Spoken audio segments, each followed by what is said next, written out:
Hey, how the hell are you? This is Ron from Barrel Age Flicks. It would really do us a great favor if you hit that subscribe button at the bottom and also press like on our video. Thank you, guys. That was here. son of a bitch. I loved it. It worked. Welcome to BAM, guys. So today's show, we are actually doing a great Sword and Sandals epic, Gladiator, which is Ragnar's Oh, now the pick. Sword and Sandals epic, huh? Where'd you get that idea from? Jesus. Anyways, we're doing Well done, Gladiator. Max. Well done. And we're actually going to be doing the drink first because it's melting in front of us. So let's go ahead and try this drink out. So what are we drinking, Ragnar? So this is really different than anything that we've fucking done before. So I had everyone pick their favorite characters. And your character corresponds with your drink. All right. So this is how it'll work. So, Gute, who is your favorite character? Maximus. Maximus. All right. So you have a beer and a shot. All Yep. right. Now, for him, as brilliant, but not so brilliant of a character, easiest thing for him to have is a simple beer and a shot. Yeah. All right. So what beer and what shot do you have? So today I was trying to find something I could like be funny and relate to the movie about. So I have the face plant by the Lost Rhino. Okay. So the tiger doing the face plant and Maximus's sword Yep. made me laugh. So that's my beer. And then shot wise, I was thinking again, I'm like, how far out can I go?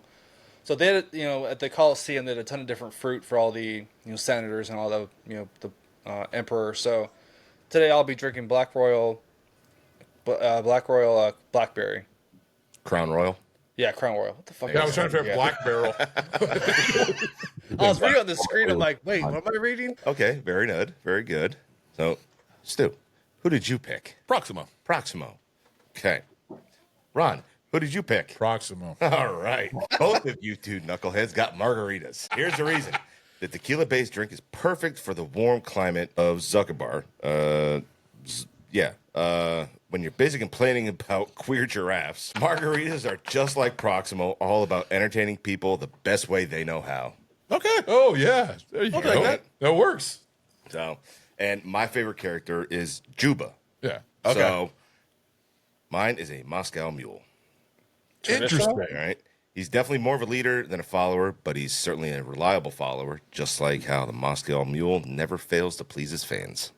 Okay. That is really cool, and how you did a different drink for characters of your. That's smart thinking right there. That's something new for BAF. So, I wish okay. I did Titus now. Oh, well, hold on. I'm curious. Yeah, Jesus Christ. Commodus? Yeah. Let's see here. I can go through the list of everyone here. Yeah. Yes. All right. So, Lucilla, hers is a Bellini. I can see that. Perfect drink for when you want to look peachy, like everything is fine, but you're secretly hoping that the alcohol of the champagne will make the drama around you bearable. Let's see here. Marcus Aurelius is a gin and tonic. Okay. A good drink for someone who has had their experiences with alcohol and has enough wisdom to know exactly what he wants to drink. Yeah. So your Senator Gracchus is a whiskey sour. Whiskey sour is perfect for this senator who constantly seems to be in a sour mood. Never once have I seen a man without a witty retort or a frown. And then Quintus is a dirty martini, which is very fitting for him because he's totally played dirty in the entire film, betraying Maximus in the beginning of the film by ordering his and his family's execution, spoiler, but also betraying Commodus at the end of the film, spoiler. Yep. So here, Proximo, Juba. He's a fair-weathered friend. Hagen is a rum and coke. That's here, honestly, a big old rum and coke for him. It's the least he deserves after such a painful death in the film. Hagen doesn't seem like the type to order a complicated beverage, and it's perfect when you want to exchange some jokes with your gladiator comrade. And then there's two Commodus ones. The Germania one, which you get a Negroni. I like Negronis. Negroni might be perfect for Germania Commodus, mainly because he's supposed to be bitter. The bittersweet taste masked with sophisticated flavor speaks to the inner bitterness of the Roman prince. Okay. And then the Emperor Commodus, you get a sangria. Let's see here. sangria would be more suited for the bloodlusty emperor with an appetite for gladiator games. Yep. Bonus points to the person who makes this red wine-based cocktail with blood oranges. Interesting. So, yep. But that's where all that shit came That's from. pretty cool though that you did like a drink for every character. That's pretty badass. How about Tigris? Was he listed? He Is that was all of them? not. Damn. No, just those ones. Because he was my second favorite. Well, I'm glad you didn't fucking pick that one. character. I would have had to come up with something. Loved his back. Loved everything. Go Cheers, dude. Clinky, clinky. I am Gute.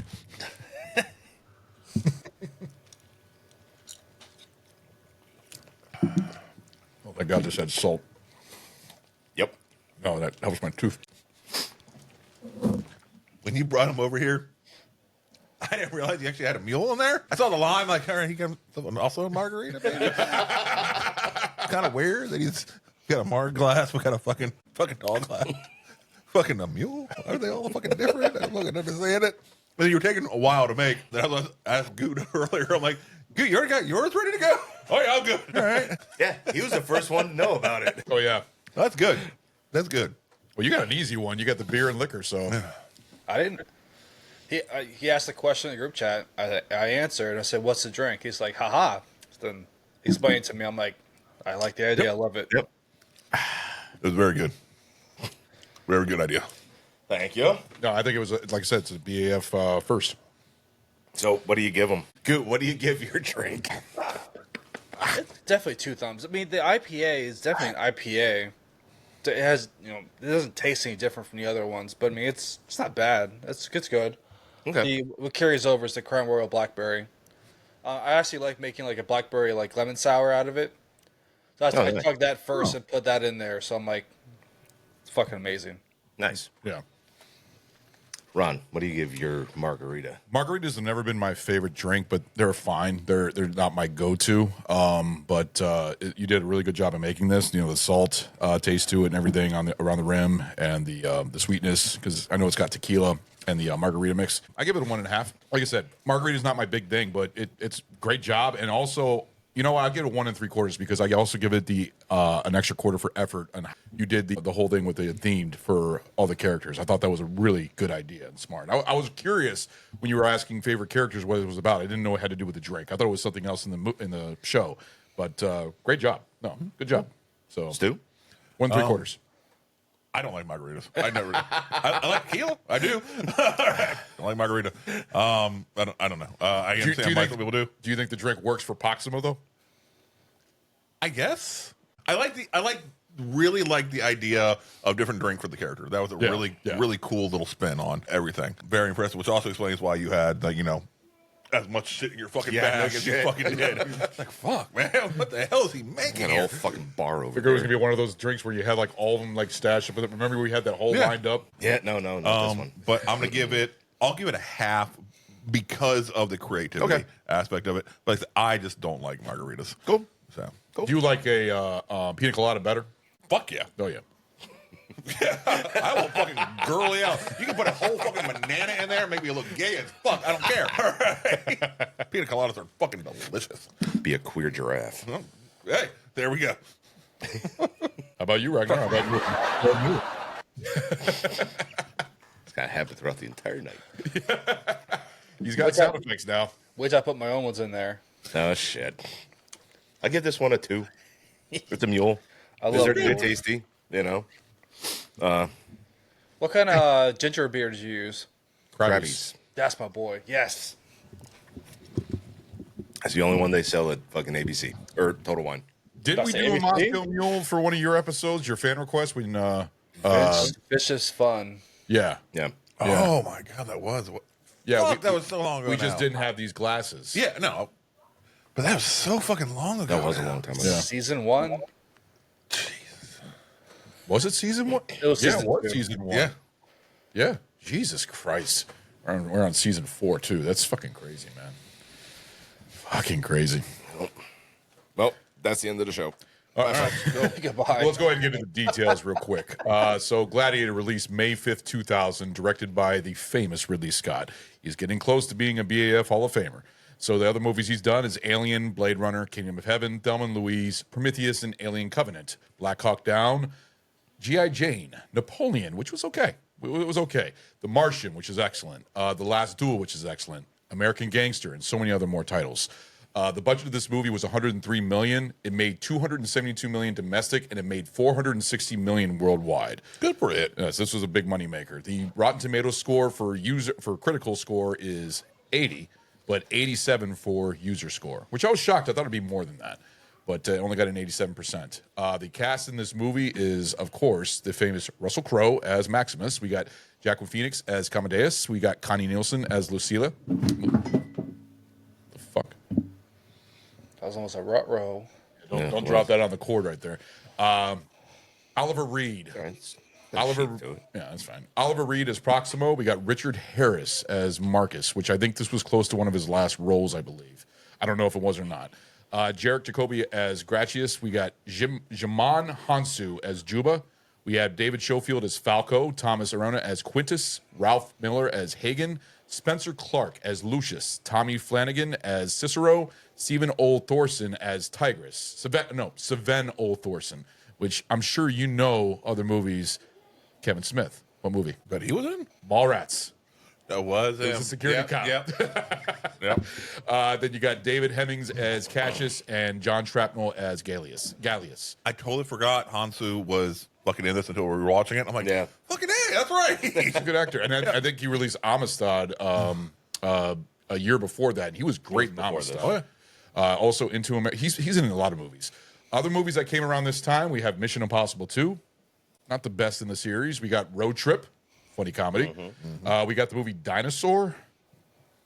It's a Disney movie. I think it was like CGI. Filmed in the real world. It wasn't one of the good ones. Shadow of the Vampire. It's about it's John Malkovich, and it's got Willem Dafoe. Yeah. Small Town Crooks, which is a Woody Harrelson. Woody Allen.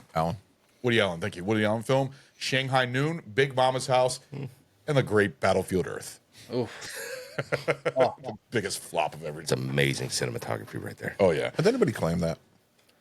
Technically, it's actually a fan request from Snow, and she wanted to make it a drinking show. Okay. She wanted to make it a basically a drinking game, watching the movie as a commentary. Oh, Are we doing? that's allowed? Are we doing like drinking stuff? Depending on what the rules are, because are we going to be? Yeah, I mean, we can't do a Highlander like that. That's up to you guys if you want to do it. That's what Snow. Maybe Snow will probably change her mind now after Highlander, so I don't think it'll happen that way. But she did fan request it, so I don't know if you want to. We can do a commentary. A lot of liquor that day. We can do a commentary episode, but the way we have to do it is that we'll probably have the movie with like subtitles, and basically won't be heard on the mics. We'll be watching it from here, and you won't hear the movie. We'll just be talking through it.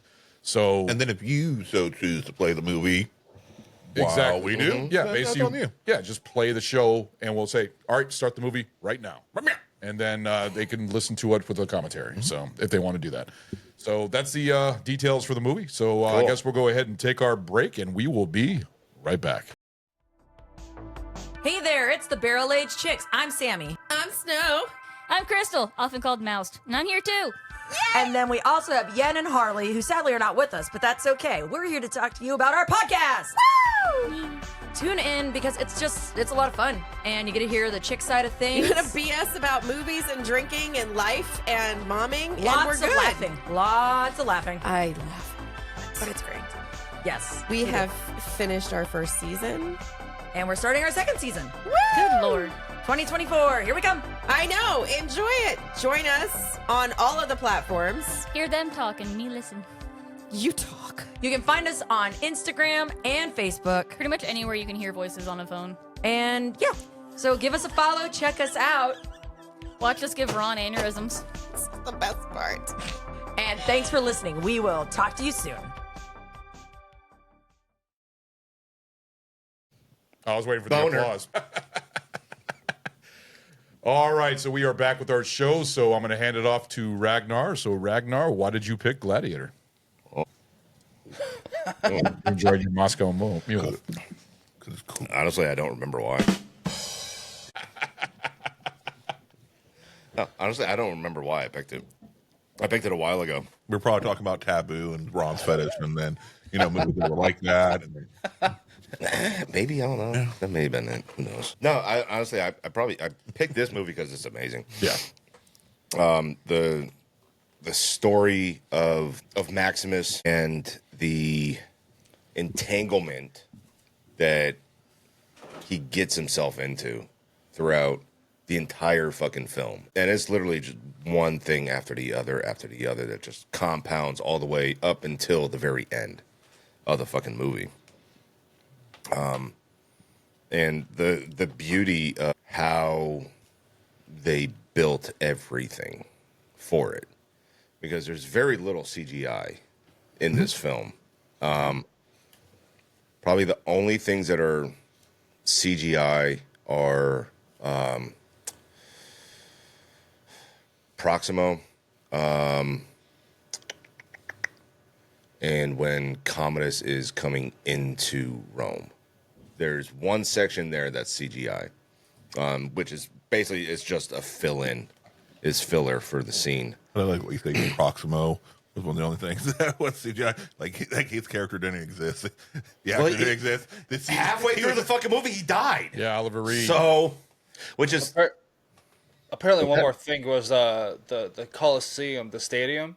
Yeah. About 33,000 were CGI people because there was 2,000 extras you're right. in the movie. what That would have been a they lot of actually fucking extras. built. Oh, yes. They built the Coliseum Coliseum. 1/3 Yep. of scale.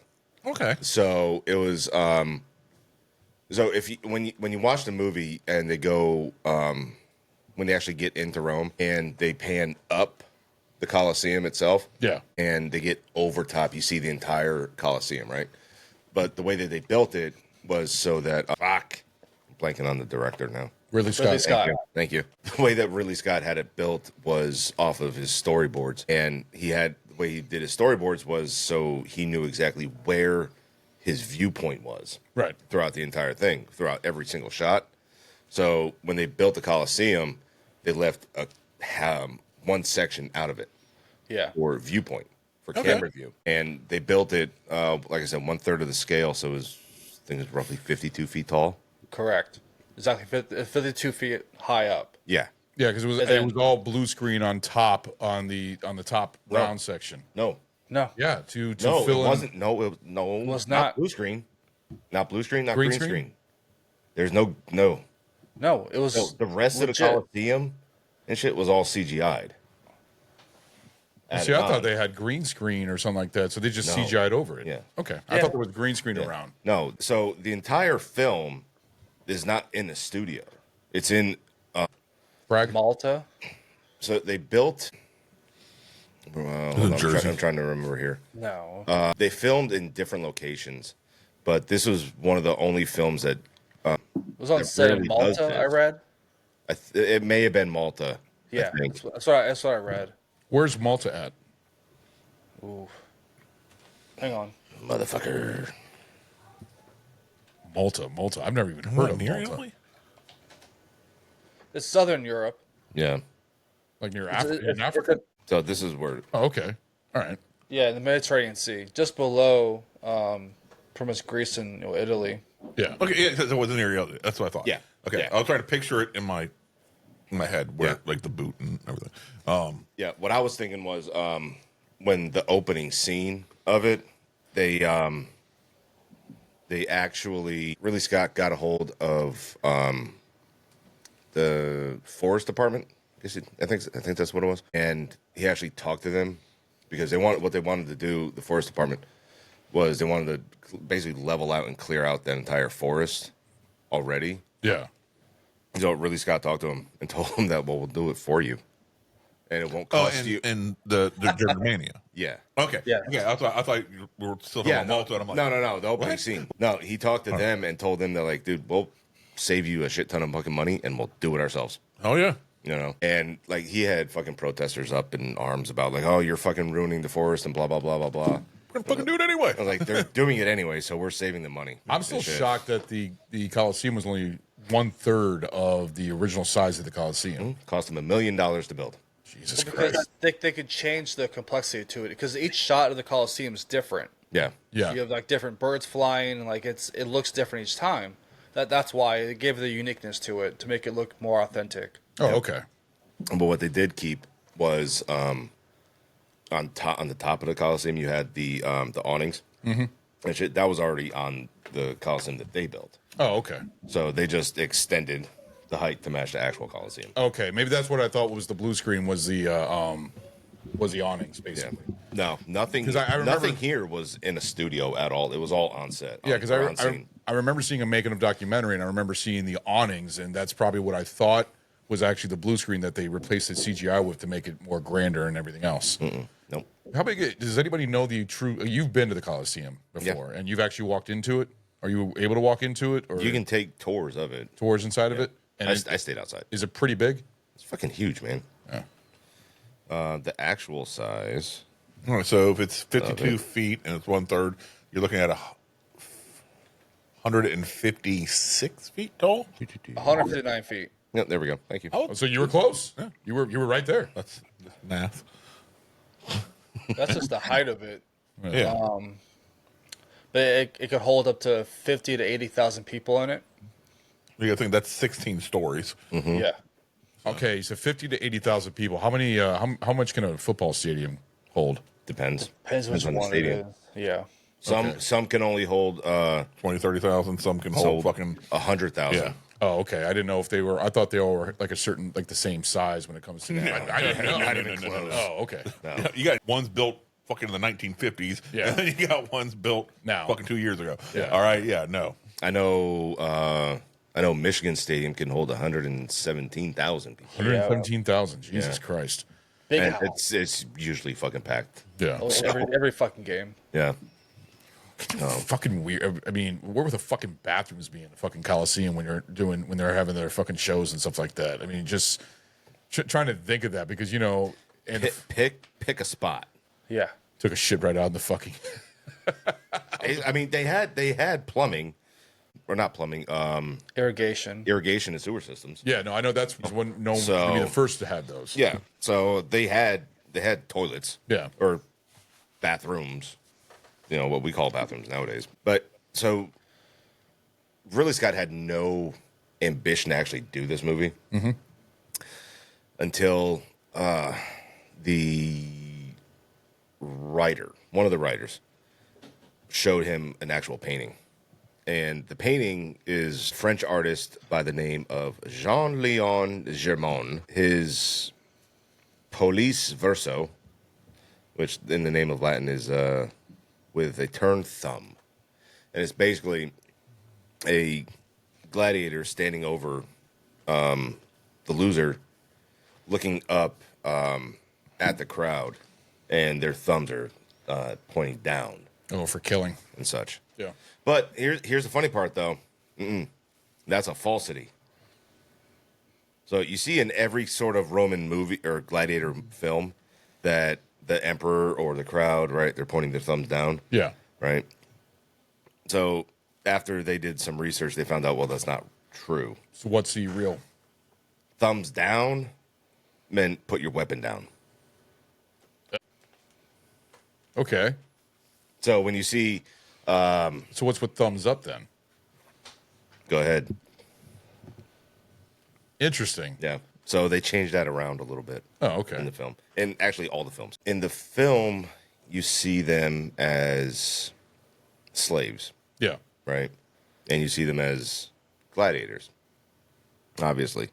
But the film doesn't portray exactly how they were treated, because in the film you see them basically in cells and eating slop and basically kind of getting treated like shit. Right. But in real life Roman gladiators, dude, they were treated like kings because they were the fucking moneymakers for basically their owner. The people that Shit. own them, yeah. And so they would consistently get massages, get treated with like amazing food, women, Whores. Yep. the training, which you don't see the training in the film at all with it, except for when They had endorsement deals. I'm gonna bring that up in a minute. Oh, okay. Endorsement deals? Hold on. I'm sorry. This was purposely cut out. I didn't know it was looking part of the movie. Okay. Yeah. This was purposely cut out of the movie. Okay. Because it was unbelievable. Nobody would believe it. Okay. But like in the film, you see where Hagen is basically testing each one, and you see the Maximus he's not buying into it. Yeah. And that's really like the only time you see the training going on. They deleted scenes that actually did have training in it, which would have made it a lot more fucking believable. But they cut him out for some fucking reason. Probably The just story for about running time. Maximus. Maximus is. I'm assuming his training would have been very little because they're training him as hand-to-hand combat, which he would already be very skilled at. Well, being a general and being a soldier. Yeah, it's like putting a SEAL back through basic training. It's like, don't really need this. Yeah. No, that's why he thought it was a joke. Yeah. He refused to fight. No, that part there that you brought up. The endorsements. So back in the Gladiator Roman times, they actually did have product endorsements. They would actually go out into the arena and do product endorsement for like olive oil and different vendors and shit.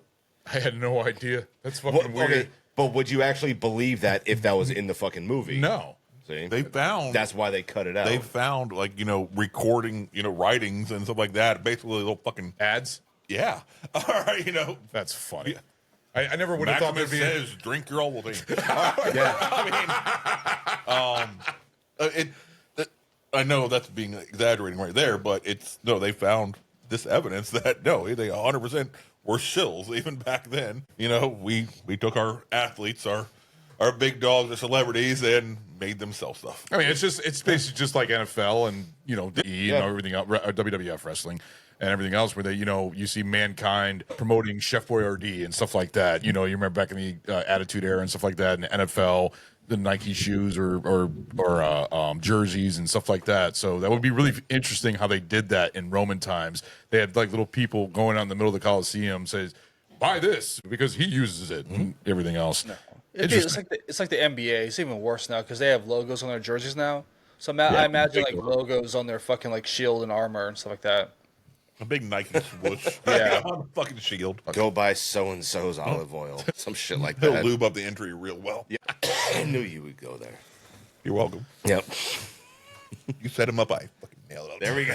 The opening scene of the movie, right? When it's just the hand going across the wheat field, knowing that he dies, do you think that is the opening scene is his death walk?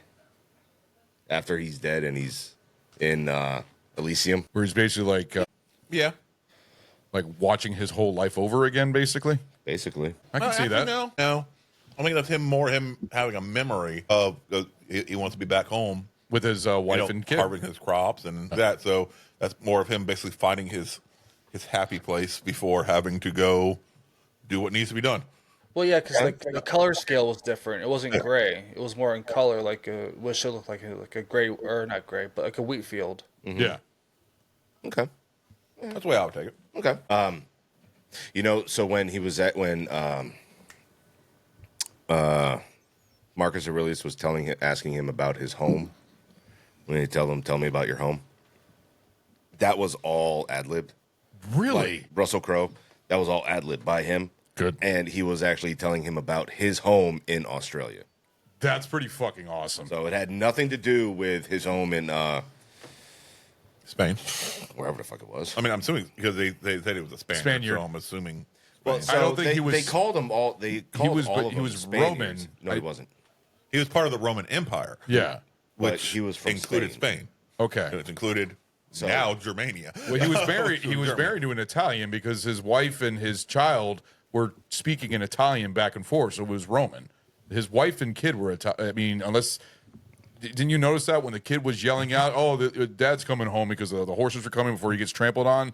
He's yelling on an Italian to his mother. I mean, they could be speaking the official language of. Italian is but if he's a Spaniard, wouldn't he be talking Spanish? Except for if that's what he's a servant of Rome, and so they're speaking the official language of Rome and stuff like that, and that's what he's raising his family to be, part of the official Roman culture. Yeah.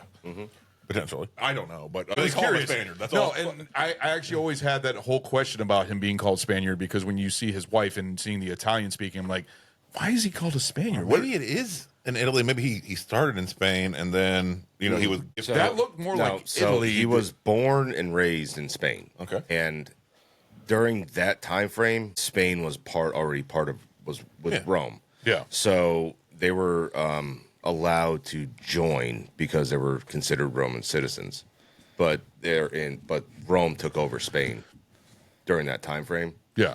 So he was originally a Spaniard. Okay. So that's why they call him a Spaniard. I guess that makes sense. I mean, historically. Yeah. I can't make that up. It's facts. So, but Maximus isn't even real character though in history at all. Are any of the characters? I mean, So Commodus is a real character. Marcus Aurelius is a real character. Yeah. Lucius is a real character. Lucilia? Lucilia is a real character. And that's really about it. But what the gay giraffes? The queer giraffes possibly were. Okay. It's a possibility. Okay. I want my money back. But the fucking that dude is fucking typecasted as shit though, man. Oliver Reed? No, not Oliver Reed. The You're the talking Arab about dude. Oh yeah, That sold him the queer It's the queer same giraffes. dude for the Mummy. Yeah, Yeah, he was also in Pirates of the Caribbean. Yeah. When we were talking about him, he was one of the Indian dudes, translator translator speakers. or speaker or something like that. Yeah. Yeah. So, like I said, Maximus isn't even a real character, but he's based on historical figures as Narcissus. Thank you. Cincinnatus and Spartacus.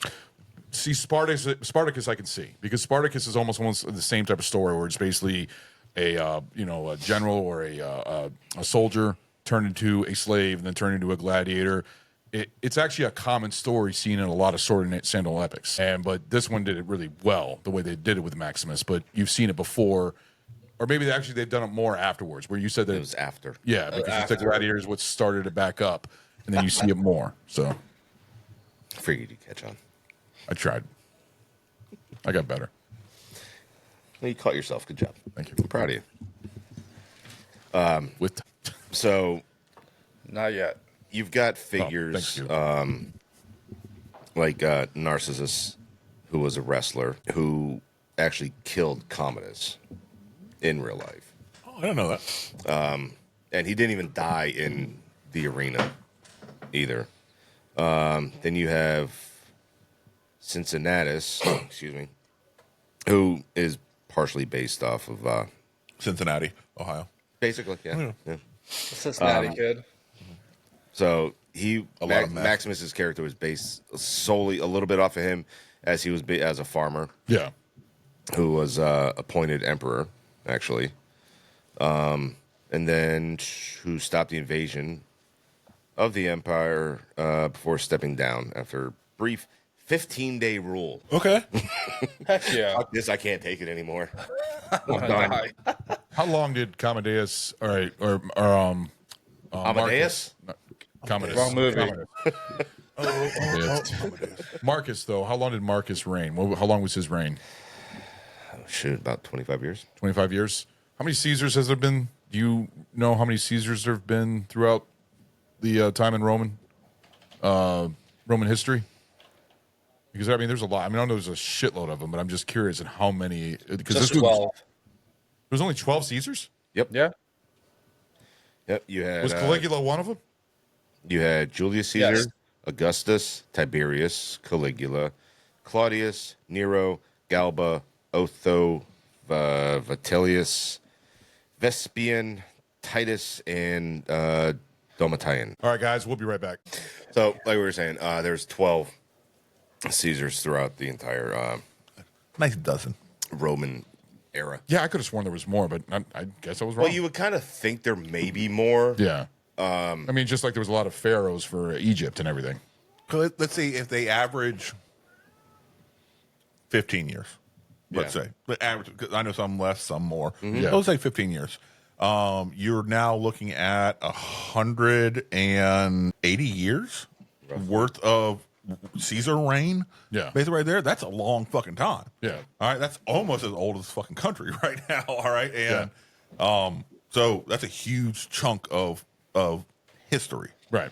And then also the Caesars, like they were saying, you know, they were put in as an emergency measure, not a ruling measure. Yeah. Just, who was it? Hold on. Oh, yeah, it was Cincinnatus. Just fucking weird saying that name like that. I should say Cincinnati, I Ohio. just want to say Cincinnati. That's what we're going to call him from now on. We're just going to call him Cincinnati. You know, he was only in rule for 15 days and shit. I'm sure the other ones are ruled for like 30 years. Yeah. Well, I mean, Commodus ruled for 12 years and such. But like in the film, you see that he killed his father. In real life, he didn't. Yeah. You know, that was just for dramatic effect. Julius Caesar actually, or not Julius, Marcus Aurelius. I'm sorry. The fuck. He actually died during the plague over there and shit. Could have been killed by a son during the plague. But he didn't. I mean, could have. But he didn't. We weren't there. People who He wrote could have it, thrown rats at him. We don't. people wrote it down. Said he wasn't down. And let's see here. Yeah. So Commodus ruled for 12 years. All right. So I remember when you asked about who was actually real in there. So, all right, let's see here. Fuck. In the film, you see that Lucius is alive during Commodus's reign. Yeah. In Because it was a son of Lucille, his sister. Yeah, but in reality, he died before he ever took reign No shit. of being Caesar. I don't remember how he died, but he was fucking dead before that shit ever happened. And so Commodus, actually, he was killed by Narcissus during some altercation. And Lucilla, his sister, was part of his overthrow of Commodus. So, Interesting. So she had a very important role, I guess you could say, in Commodus's being overthrown. Well, the whole thing about Lies. Lucille being his sister, and then Commodus having basically like a love for her, like almost like an incestuous like love What do you for mean her. almost? It was 100% It, was. no, it was, Yes, it but was. she didn't. Do you think she didn't have that back No. towards him? That's the thing. But she also was a woman at that time with very little Control. in rights and like that. It was Power. and he was the presumptive ruler and next emperor. And all that. Ain't shit she can really fucking do except No. for haha, don't play like that. Yeah, please don't rape me. Basically, yeah. Hey, guards. I don't feel safe. Yeah, I mean, there wasn't much she could fucking do about that, but Commodus was like all about it. Yeah. Well, he didn't have anything else. He could You have know, had everything. I mean, he had extreme fucking daddy issues. Oh yes. So, Which there was a deleted scene that I wish they didn't take out of the movie. which one? The scene where he goes over to the statue of his father and just takes a sword to it back and forth. Oh, yeah. That's in the extended cut, but it's not in the original theatrical cut. Which I know you have a thing about. You rather see the theatrical cut. You don't care for the extended. no, cut. I don't say like. We have to judge it based on the theatrical cut. Yeah. That's what we have to judge it on because that's what was released to the audience. That's what we were given. Years later, we could see all these other things like that, but that isn't what the movie was. Right. That was given to us. What was given to us is what we're judging it on. Well, it shows that scene, in my opinion, should have stayed in the movie because it shows how much hatred he has towards his father, especially when his father made Maximus the new wouldn't say emperor because he said he was going to give him complete control of Rome.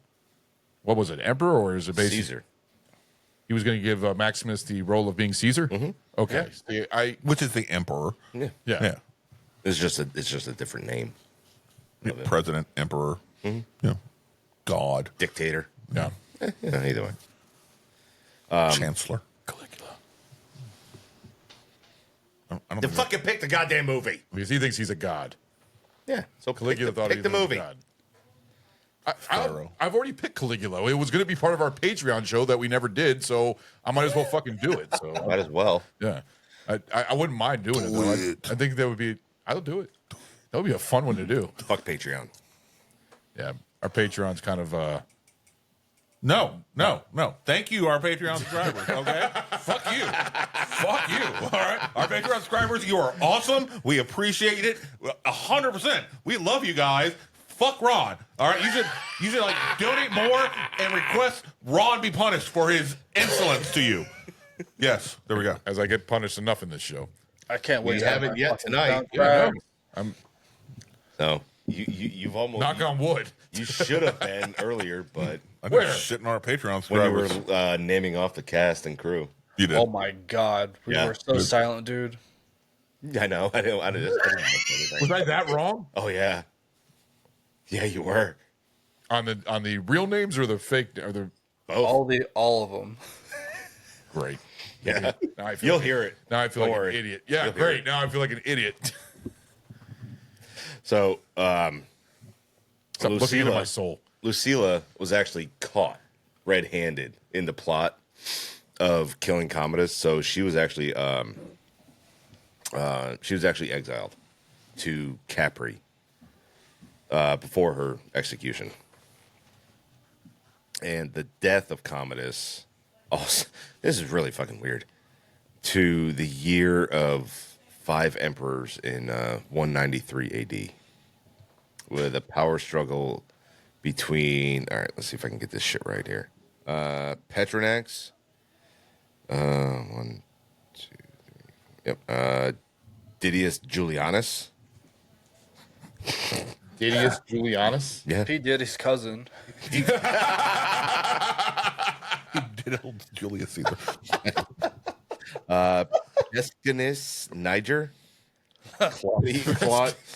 Shut up. Claudius Albinus and Septimus Severus. Severus Snape.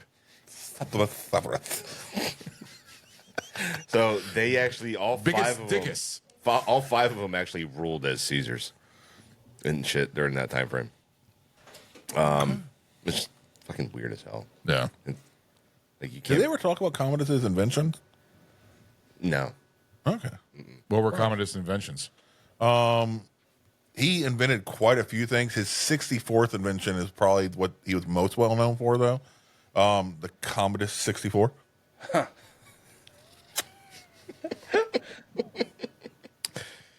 There goes your jokes. That's funny.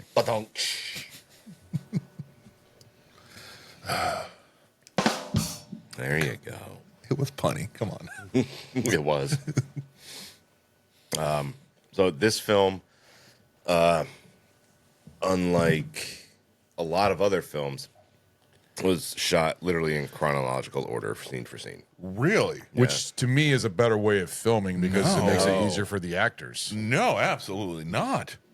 No, because if you're in one location and you have multiple scenes for that area, Yeah. you know, but they're in different time spots, shoot all of those in that area, and then you move on. But Ridley Scott wanted it to go in chronological order. So he was literally jumping around from fucking scene to scene to scene, or location to location for all the scenes. You're So when they were back lengthening with your Proximo, and then when they're also at the Might of Rome, when Commodus is going over to, being presented as the new Caesar, so they're jumping back and Jesus Christ, that's a lot of money right there. Just all the and traveling. time on the actors. Well, I'm sure they had like and- second unit directors. Oh, no, I don't give a fuck. No, All they, right, just they think did. about- They did. But like, so the sets that they had built, the builders were actually asking, like, are we using these sets? No, we're not. Well, like they're built right now, ready to be used. Are we gonna fucking use them now or not? because they spent the time and money to fucking build them, you know? So that's the whole point of him doing chronological order for it. Trying to think of how many sets there would have been for this movie. Okay, just think about how many times they went back and forth just from the Coliseum. Okay, what that would do, they could do a setup. They could maybe get a couple, potentially 1 or 2 scenes a day, potentially, if things go nice and stuff like that, versus you're taking all the time to set up a scene, film it, film it, then go travel to another fucking location, having to come back, spend another day of fucking prep and everything like that, just to reset up a new I understand scene. that. I can understand that being harder for the crew, but for the actors, No, the actors also. I feel like that helps You the can- no. actors because they're going chronic. They're staying close to the story by chronic. You are at least, I guarantee you are at least adding another 33% of filming time, at least.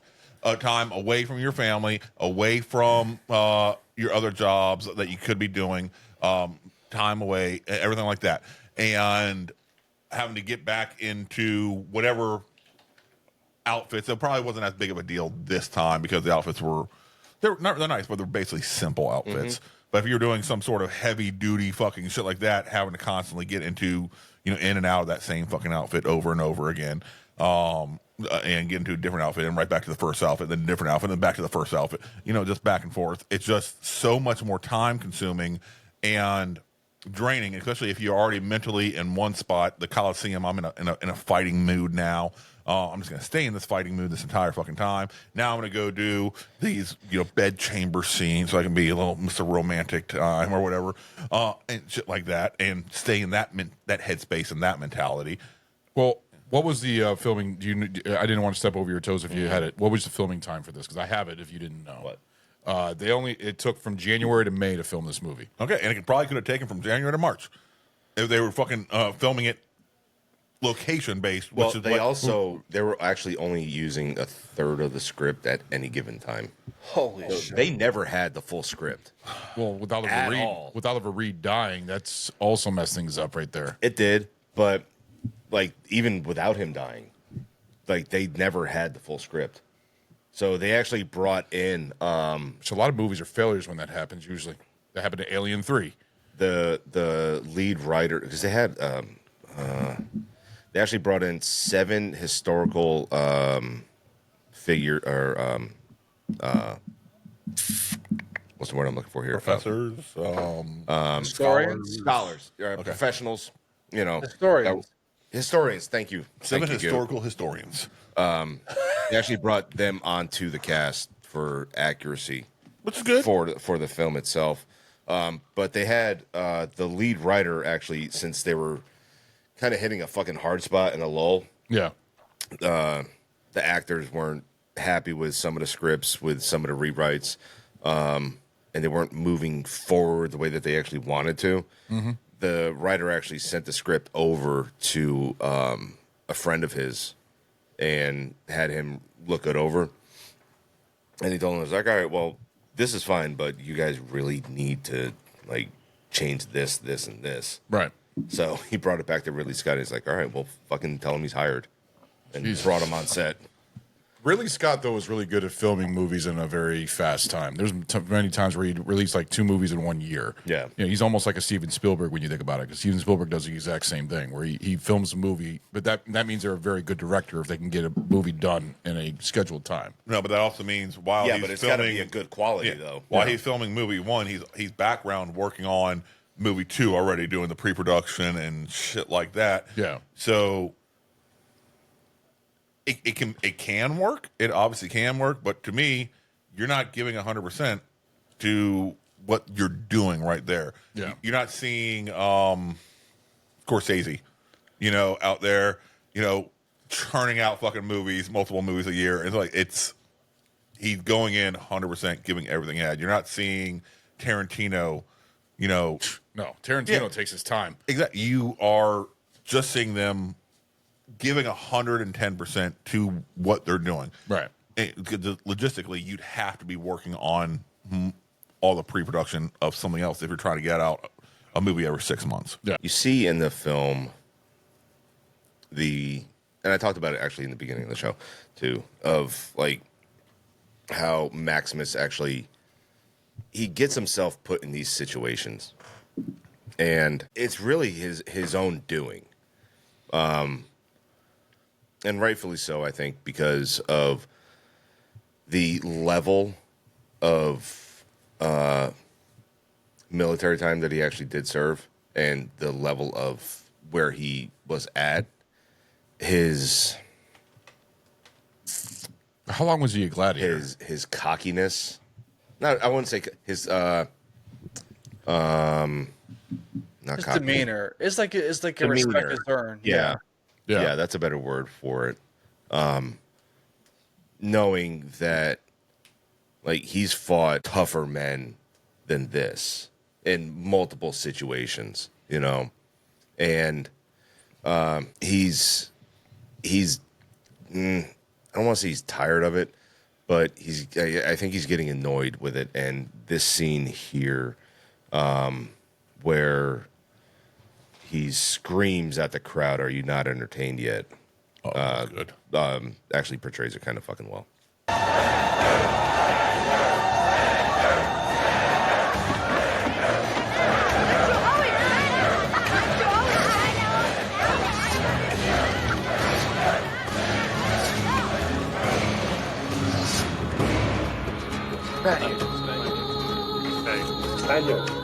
Spaniard. And this is before anybody even knows who he actually fucking is.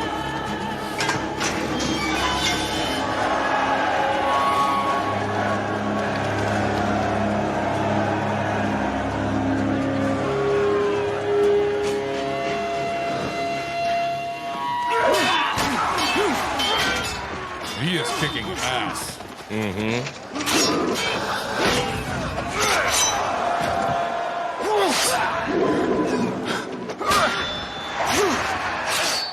I love when he takes the fucking two swords. He just uses like scissors and cuts the guy's head off. The head off. Yeah.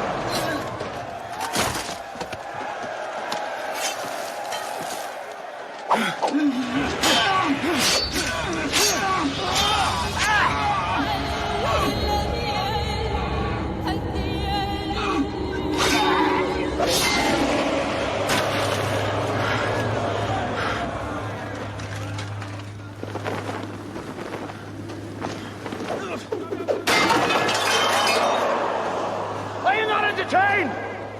Are you not entertained? Is this not why you are here?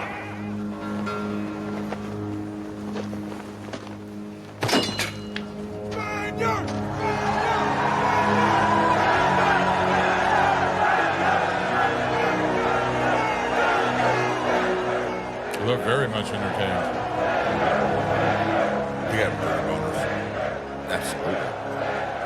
So that entire crowd is all fucking locals that were there, and that entire set is they actually built that entire thing. Oh, that's a smaller Coliseum when you think about it. That's a much smaller, like, Everything that you see in that entire scene, Yeah. they built. yeah, no, I can see No, that. no, not just the I'm not talking about just the Coliseum. Oh, the The buildings and everything. oh, really? Okay. And they built. The funny thing is that they actually built it the old school way with mud and straw in a form and let it dry out in the fucking sun Oh, that's pretty cool. and shit the entire fucking time. I love So, when movies do that, when they go to that straight into detail, basically. Did they leave it there?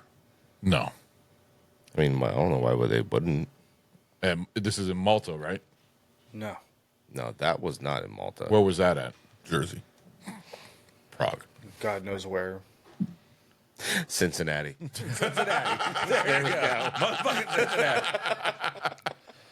I mean, to answer your question, Ragnar, I think he loses it because, like, he doesn't want to fight during the beginning part because he lost his wife and kid. He knows it. Yeah. He's still processing, he's just dealing with it, and like he's done with everything. And then He's got all that anger. yeah, but just something happens where it just clicks. He's like, "Fuck it! If I'm gonna die my own way. I'll die fighting." So everything starts coming together for him. He goes bloodlust. It just fucking goes. Yep. Yeah. Because I absolutely totally fucking agree with you, Gute. Because this film is they don't have a title for a category for this type of film because it's not. Yes, it is an action film, but this is more of a coming home film, Right. and they don't have a category for this type of film. Well, this was a Best Picture winner in the Oscars, and for an action film being nominated and winning Best Picture was unlike because nobody was expecting that. But this movie was so grand in scale because it went back to the epics of the old days with the Ben-Hur and Ten Commandments and all that stuff like that. But this is an action film. This is what I think it's always been labeled as an action, historical action. Maybe I don't even know if that even exists. Historical action. It's like a drama. Yeah, Would you say it's a drama? Yeah. Okay. Because I mean, it's more. Yeah, there is action in the movie, but like there's a lot more drama involved, especially with Marcus and Commodus, his son. I mean, that whole scene between Marcus and Commodus was crazy. Huh? Which one? The scene where Commodus was saying that you will not be the emperor of Rome. Oh, yeah. I mean, that's a powerful scene right there. It's just like, how could a dad do that to his own son? He doesn't even have any basically trust in his son to be an emperor of Rome, and he gives it to somebody that's not his son, but he sees more of his son than Commodus, Maximus. Well, here's his reasonings why. Are you ready to do your duty for Rome? Yes, Father. You will not be emperor. Which wiser older man is to take my place? My powers will pass to Maximus. To hold in trust until the Senate is ready. How do you think that would make you feel? Once more. Rome? Would that make you hate your father? Just like what happens here. Yeah. Maximus. But I don't think I'd kill my father over it, though. He was fucking right. He wasn't a good emperor. He wasn't good for the role. Maximus was a very honorable man. Commodus You wrote was to me once. like a child, basically. He knew The way he Maximus acted. would Listing the give 40 virtues. it back to the citizens, which is what it should have been. Wisdom, Yeah.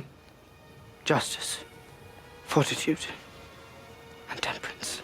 Phoenix did so well in this Joe role. As I read the list, I knew I had none of them. But I have other virtues, Father. Ambition.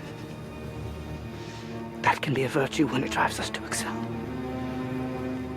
Resourcefulness. Courage. Perhaps not on the battlefield, but there are many forms of courage. Devotion Did Commodus have a hair lip? to my family, No. to you. No, I don't know if there's like statues of him or whatever. But I'm none of sure my hair virtues lips on were your very list. common back then. And guess what? They got rid Even of the then, kids it was as they if you did. didn't want Huh? me for your They got rid son. of the kids if they did. I thought Yeah. Well, it's just like in 300, yeah. you know? They got rid of the fucking baby Always if they were please you. defective. To make you I proud. fought the wolves. One kind word. Little One baby full Commodus look. tail. Where you pressed me to your chest and held me tight. Would have been like the sum of my heart for 1,000 years. What is it in me you hate so much? All I've ever wanted was to live up to you. Caesar. Father. Commodus? You are false as a son.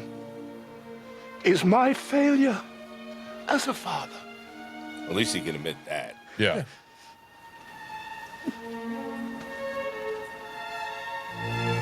He raised him to be a little bitch.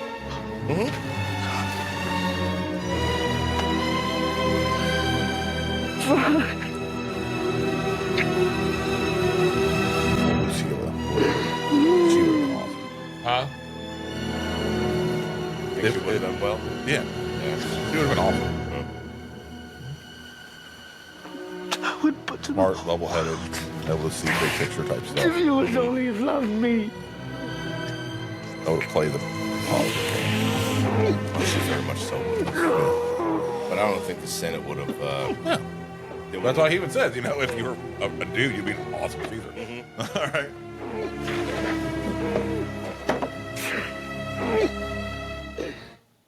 There's a statue of Commodus. It's too small for me to see. Does he have a hairlip? It'll show on the big screen, though. Yeah. Don't think he has a hair lip. No. Okay. Well, shit, fucking pharaohs had all kinds of issues. I mean, fucking King Tutankhamun had a fucking King Tutankhamun. Okay. That's the way you said it the first time. I said, yeah, well, You said it very, you said it very fast, and I mean, very weird. oh, anyways, well, It's like King Tutankhamun. I'm sorry. There's a reason they Fuck had did a you lot just of say? issues. The same reason a lot Inbreeding. of Inbreeding, yeah. But there's a lot of inbreeding in Rome also. a lot of inbreeding throughout a lot of royal families throughout history. Yeah. Mm-hmm. Box foots. I think that's what King Tut had. He had a box foot, and he had like a Fuck's a box foot. basically where the whole heel of your foot is more boxy and almost like a club foot. Yeah. Almost like a club foot, but it's a box. So it's a box foot. Maybe I don't know why I said box foot. It's club foot. He had a club foot. Which is it, box foot or club foot? It's club foot. So does it look like a club? Yeah. No, it's perfect to go out to the club. Oh, that makes more sense. He was a dancing queen. So he's just doing the fucking one-legged jig? Yeah. Just dancing around in one circle? Yeah. So like, we talked about earlier, not a little bit earlier about Commodus and Marcus? huh? No, I was trying to help you. Let me work it out. Oh. I was trying to help. Don't make me break out the Gladius. Cincinnati. What? I don't know. I was just being random. Now you're doing it up. What was that? Transition. No, that scene there shows how much trust he actually had in his own son, knowing that he didn't raise him to be to take his spot as Caesar and such. As Stu said, you raised him like a little bitch. He did. He was a whiny little cunt the entire fucking time. But he was a fighter. I will give him credit. In that scene, he was a fucking fighter when he was with in the middle of that fucking group of guys. Yeah, Using the sword? but so he has a very good memory. Obviously, Yeah, because it was a practice. Like they counted out each number in order. Yes. For him, so he knew exactly which way to fucking go. But no, I do give him credit though. full fucking speed going like that. I'm like, Yeah. God damn. Yeah, I It's will just give him credit. choreography. What's that? It's just choreography. He knows what they're gonna do. Yeah. It's all No, it was real. All right, I mean, shit. come on. He could have told him that stand He there, soldier. almost took our boy down, even though he was injured. He still almost took him down. Yeah, and then Which he he's a great backstabbed. fighter. Then he backstabbed by taking the fucking dagger out when he turned his back on him. And That's not honorable fighting right there. He wasn't it an doesn't honorable have to man. be fucking honorable. It has to be goddamn fight to the death. Fuck you. Yeah, but I mean, all right. I don't know. Strength. Tigress fucking threw goddamn fucking dirt in his fucking eyeballs. All right, doesn't need to be fucking honorable. It needs to be fucking to the death. I don't give a fuck. So I they actually always thought- used real tigers in that scene. Oh, I in that knew. Fight. Oh my god. Yeah, They had one fake one. the one that lands on Maximus, No, that was real. Wait, which one? the one that he lands and he stabs him. Well, that was fake. That's what I was But thinking. the one that actually came out and grabbed him on the back, Yeah. that was real. Or the one when he does that swipe. That was real. No, that was a cool scene right there. Mm-hmm. I like them just opening the fucking doors. It's a fucking shot. badass. So, all right. I mean, obviously, this was 24 years ago, and my memory does not go back that far sometimes. But when you guys first saw it and you actually saw that scene there, what did you think? If you, Shit. if you can remember back that far. Shit. That was a cool fighting scene, but when you think of Tigers, because he looked like an older person, like an older warrior, but he looks like he was like a a celebrity in He had Rome. been retired for 5 years after battling his way through the fucking gladiator shit. Yeah. And who knows how many deaths he had at fucking his hand. No, that's the thing. He was probably a huge Roman celebrity Yes. and bringing him back and everything, but he was probably well known for having tigers in the. He was the Rock back then, all right? Did you say the Rock? Yes. That's kind of true. Kicked ass in the fucking field and then went off and dicked off for a while and then decided to come back. All right? He was the fucking Rock. I'd say the Undertaker. Nah.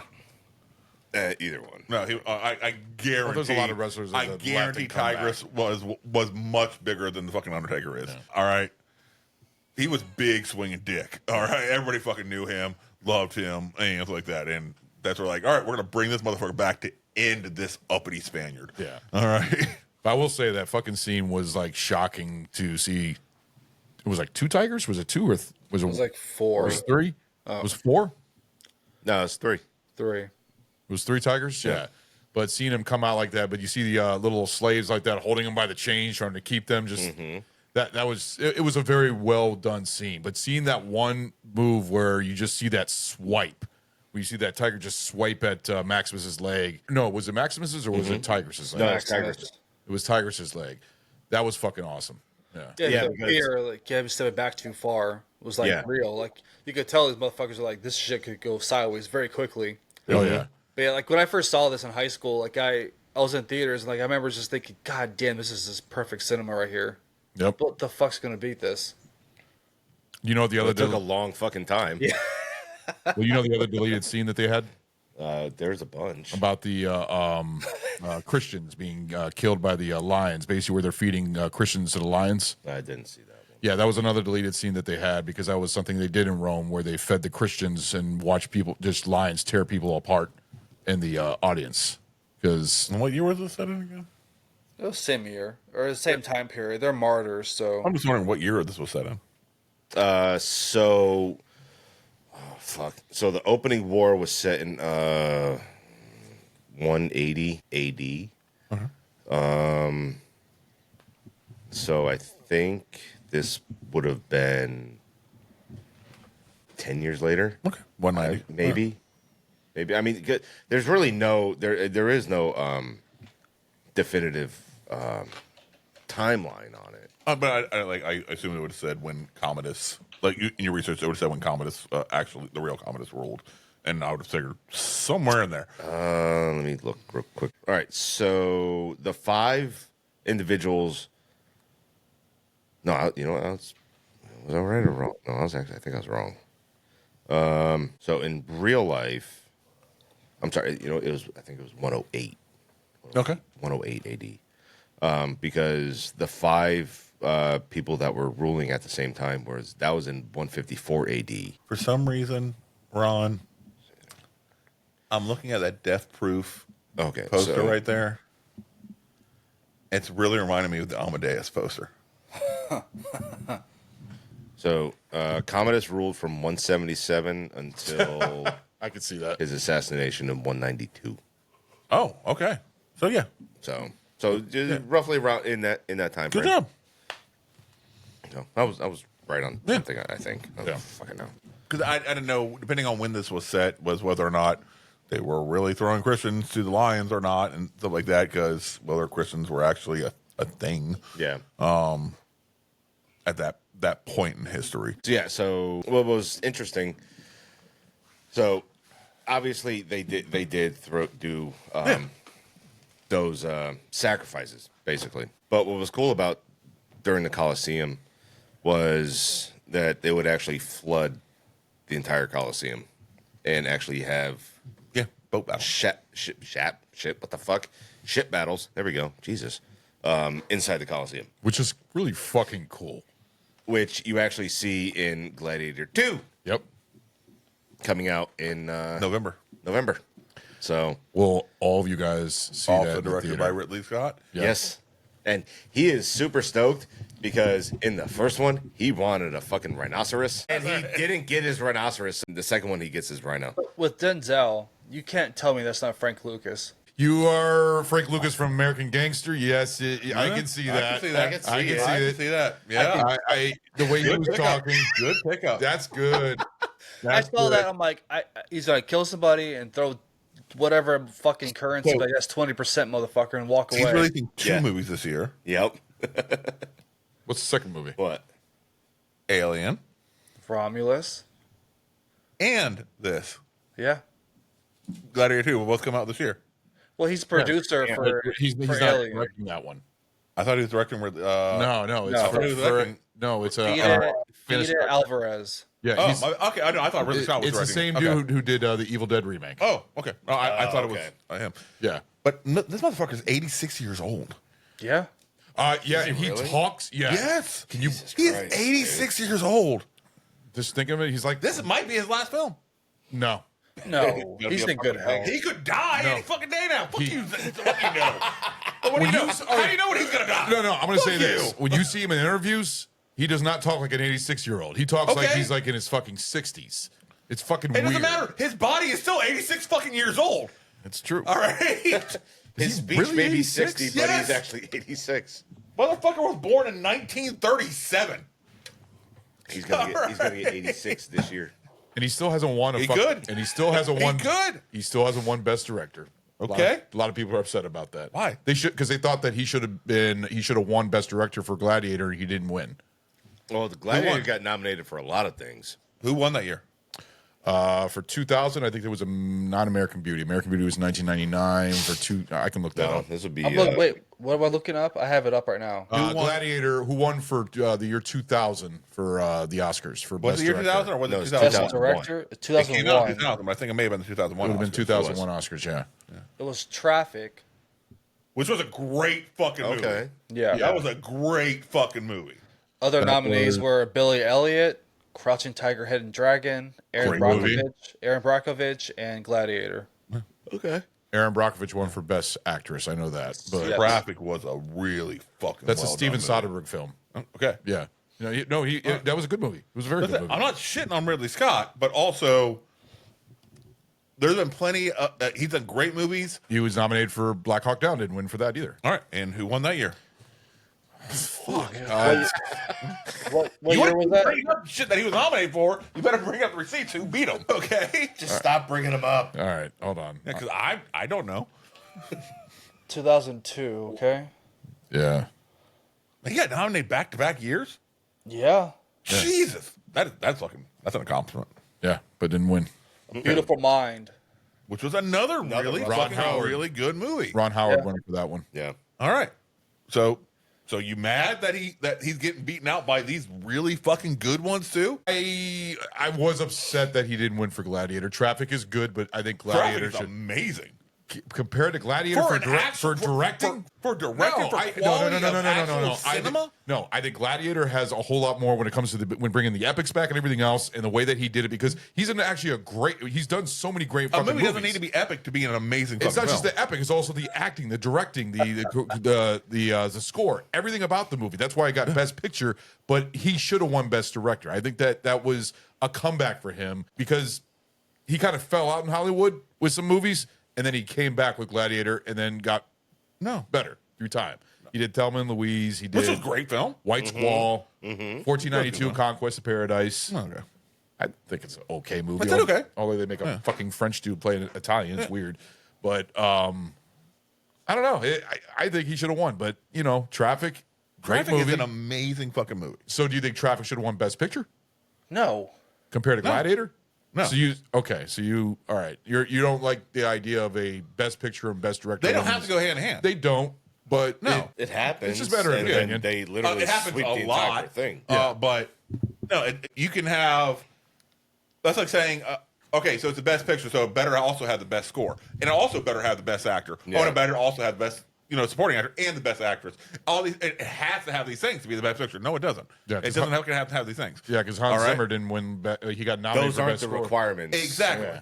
You know, and it's like- literally the best director. All right, so who directed the film the best? All right, well, let me ask you not this. necessarily who made which film is the best.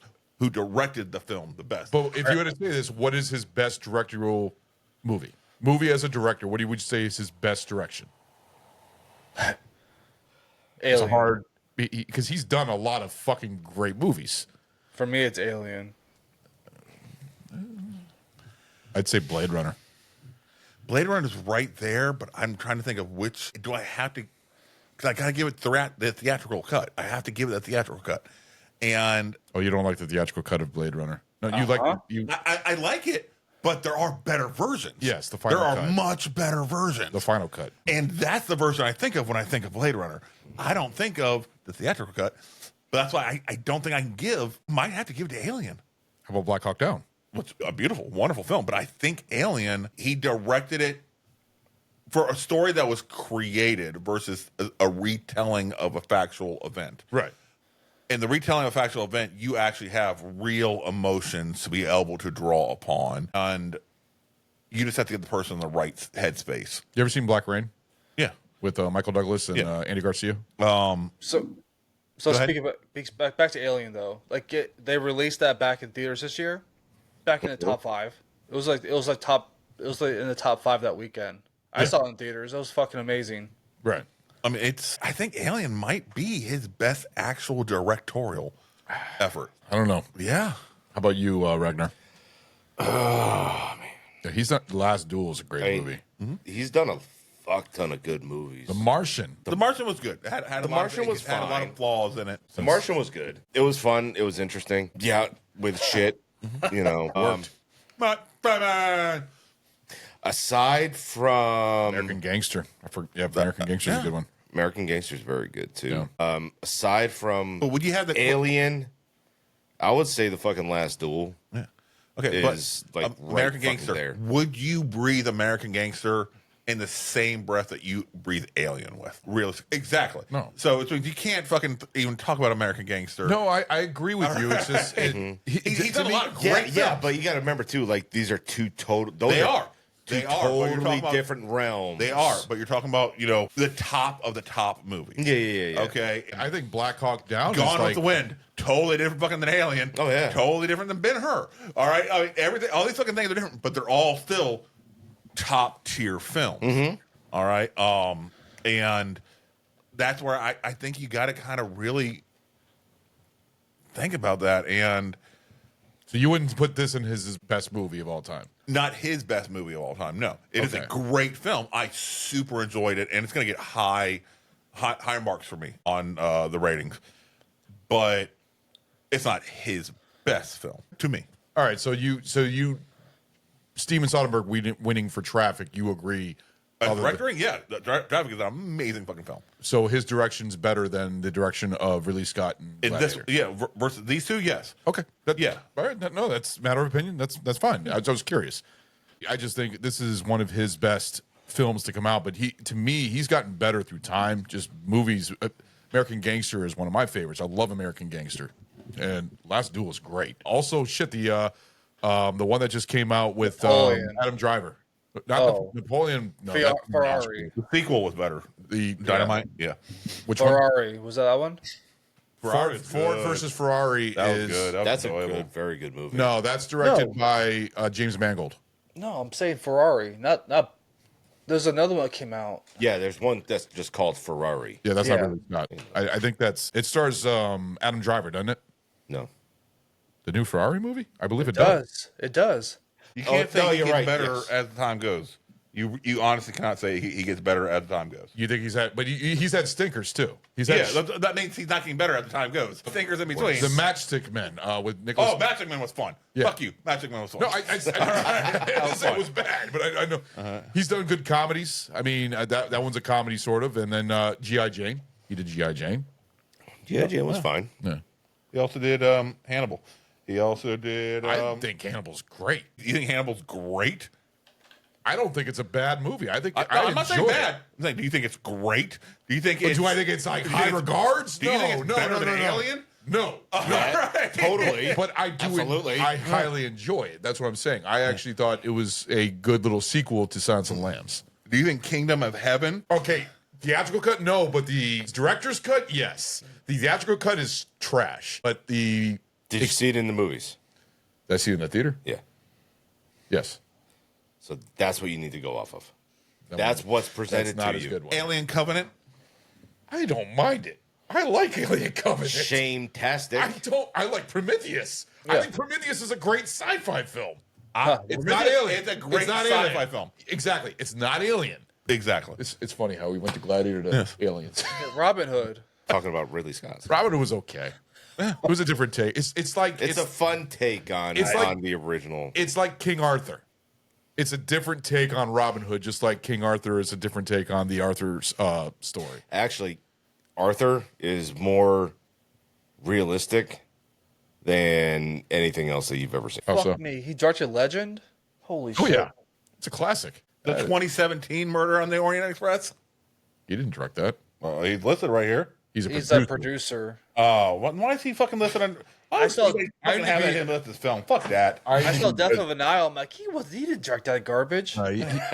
He's produced a lot of good. He's produced a lot of good movies. I know he produced a fucking. I'm sorry. We're House of completely Gucci? derailment. House of Gucci. It's okay. Never seen it. 2021. So you cannot tell me he gets better as they go on. No, this I is just fucking said- 2021. I know, just said he's All had right, stinkers Thelma and before. Louise fucking blew the shit out of goddamn House of Gucci. What's the other one with? Thelma and Louise is a fucking It's great. 12-star masterpiece. I don't know if you're being fucking sarcastic or not. Thelma and Louise is a great fucking film. Thelma and Louise is a good fucking film. It is good. It's good. It's good. It's not a 12-star White masterpiece. Squall is good. I think White Squall's a good film. I mean, would you rather watch Thelma and Louise or House of Gucci? I've never seen House of Gucci, so Okay, I'll watch yeah, Thelma I'll keep and it that Louise. way. I'll watch keep it that way. Thelma and Louise. it's not a bad movie, but it's not as it's okay. I've never had any desire to watch that movie. It's different. It's All right, what do you think House of Gucci has on IMDb and Rotten Tomatoes? Oh my god. like 22%. 60. How much 60, money did it 50? lose? You're close. You are close. A 6.6 on IMDb and a 62% on Rotten. Yeah, I knew it was. Yeah. it was just all right. 6.6. 6.2 on IMDb. 6.2. Or 6.6, yeah, on IMDb. 60 out of 10. Yeah, So it's better than average. yeah. Really? Well, there was Better another. than, 5 is middle of the road. All the money in the A world. little I think. better than that. All the money in the world, I believe it's called.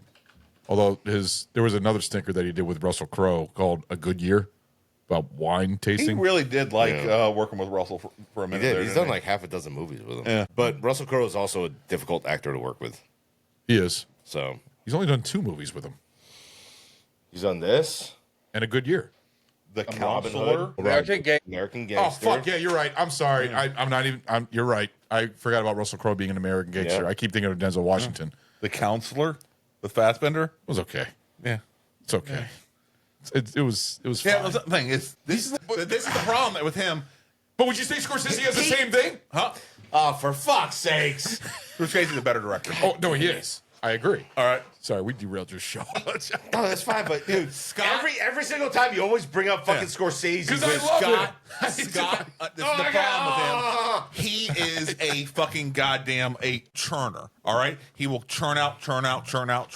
But that's what happens when you do. You're gonna have some good ones. I don't care how good of a director you are. You're gonna have some good ones, and you're gonna have some shitty ones because you don't have the fucking time to dedicate to quality the way you fucking should. What was the movie released before Gladiator from Ridley Scott? Was it G.I. Jane? 97, yeah. It was G.I. He took Jane? a 3-year hiatus between the two. Goddamn. Yeah.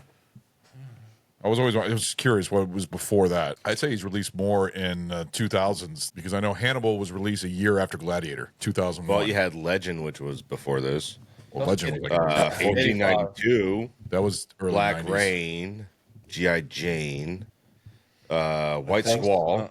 Looking So at it, that was 97. Someone Watch Yeah. Over Me is Lock Down was 2001. Robin Hood 2010. the G.I. Jane, Hannibal, I think, was the one 87. directly prior to Gladiator. That was prior to Gladiator? Yeah, directly prior. That was What was it, Goot? What? What was after Robin Hood? Robin Hood Men in Tights. Exodus, Gods and Kings. Oh, I forgot about that one. The Ten Commandments Bible epic that he made. Christian Bale, yep. Yeah.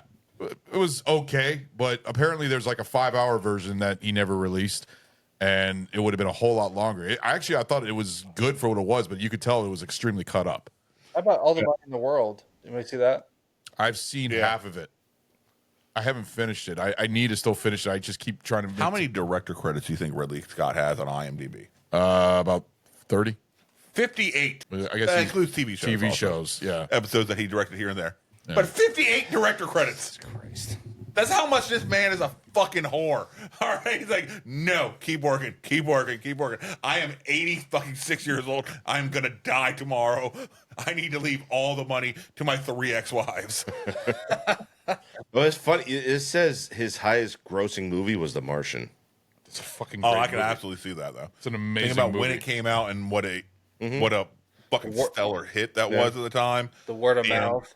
That was 15 years of inflation later than Gladiator. Yeah. So I'm wondering if you adjust for inflation though, what it would be. Well, let's. I think Alien might be His if you best. adjust for inflation 100%. with all the time that it's been out.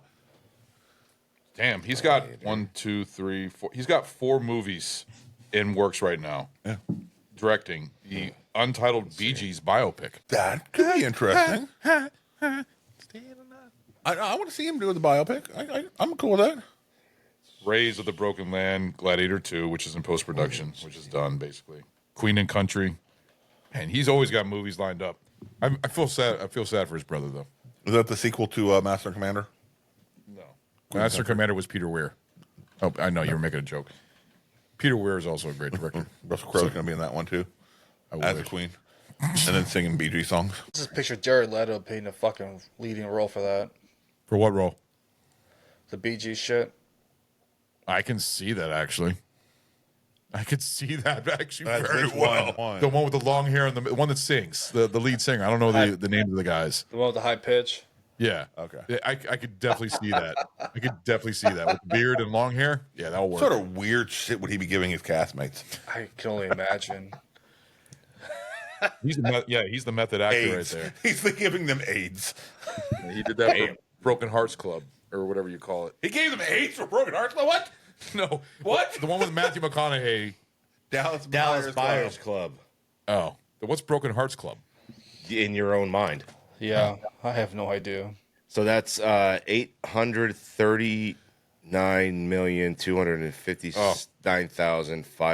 $839,259,581.88 today. Broken Heart Club is a gay Is that for drama. Alien? For Gladiators, $460 million. Damn. So Gladiator would have been. That's with today. inflation. Yeah. So that one would have been the highest Oh, that's with moneymaker today's of money. his. So what was Martian with today's money then? Because that's gonna be different than what When did Martian come out? 2015. Yeah. 2015. I love that movie. Inflation's happened a lot, even since 2015. It does. Not as much as Alien- obviously 2015. 20,000. All right. What did it make? Yeah, you can't say Oh, anything. no, you said it was the highest grossing film, so that's why. Yeah, I was just looking, so I didn't see how much it I know made, though. Blade Runner wouldn't be anywhere near that because the Blade Runner was a huge flop when it came out. It didn't make any money. Became a cult classic on video. Brown chicken, brown care. That was a nice little tangent about directors and I see 630.6 million worldwide.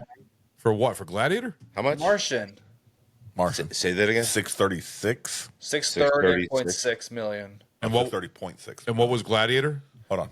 Six. Stop. Relax. He's doing math. Well, that's not my. Let him do his maths. Yep. So that equals out to actually roughly about the same. So the Martian and Gladiator are about the same. 843 million. Once you adjust for inflation. Yeah. Yeah. So How much is Alien made? All Oh my time. god. when Almost did- a billion. 1979. Yeah. But So what I'm what did trying it to figure make? out how you figure that. Okay, Alien box office. It says 184.7 million US. 184. 0.7. 184.7. So it wouldn't have had a. 0.000. So we're just doing domestic because the Martian's different. I did worldwide. So This says box office, but it says US dollars. So I don't know if that's. I'm assuming that's worldwide. 184 sounds right for worldwide in the fucking 70s. yeah. All right. So it's actually less. Really? 799, 285, 433. But I guarantee if you include everything it's made. That's just off the first one. No, I'm talking about just if you're able to include home release sales, the amount of money that was paid for it to be shown and streamed and Blu-ray sets and everything like that, versus what The Martian sold versus what Gladiator has sold in its time frame, I guarantee if you're doing total dollar value that each individual movie has made back for the company, Alien blows it out of the water once you adjust for inflation. I don't know. I'm going off of the number you gave me. The box office, yes. Yeah. So that's what we're going off of. But considering that was $800 million, roughly, in today's dollars, just off of theatrical release, and then you got to include 45 years worth of sales and home releases and everything like that. God, I can't believe it's already 45 years old. Yeah. It's a fucking lot, man. Jesus Christ. I can't believe that this He movie had nothing to do with this bullshit. I still can't I believe wonder that if he this had movie any- was 24 any years share old. of that. He probably, or he just got paid a flat rate. But can you guys believe that this is 24 years old? Yes. If I can believe fucking Alien is 40-something years old, I can believe this is 20-something. Absolutely. Fun scene is when actually the scene where Lucius meets Maximus. Yeah. And where he's behind the bars. Yeah, behind the bars, and he's talking to him about a little bit about this, a little bit about that. Then you go, and then it cuts into the arena. At the end of the fight. Excuse me. Play that clip. Your fame is well deserved, Spaniard. Why doesn't the hero reveal himself and tell us all your real name? You see him pick up the arrow. You do have a name. My name is Gladiator. How dare you show your back to me? Slave! You will remove your helmet and tell me your name. What's nice about that scene there, you see how all the other gladiators are getting ready to fucking throw down against the fucking guard. Oh, yeah. My name is Maximus Decimus Meridius, commander of the armies of the North, general of the Felix Legions, loyal servant to the true Emperor Marcus Aurelius, father to a murdered son, husband to a murdered wife, and I will have my vengeance in this life or the next. Great line. Best line ever. Yeah. You just see his face.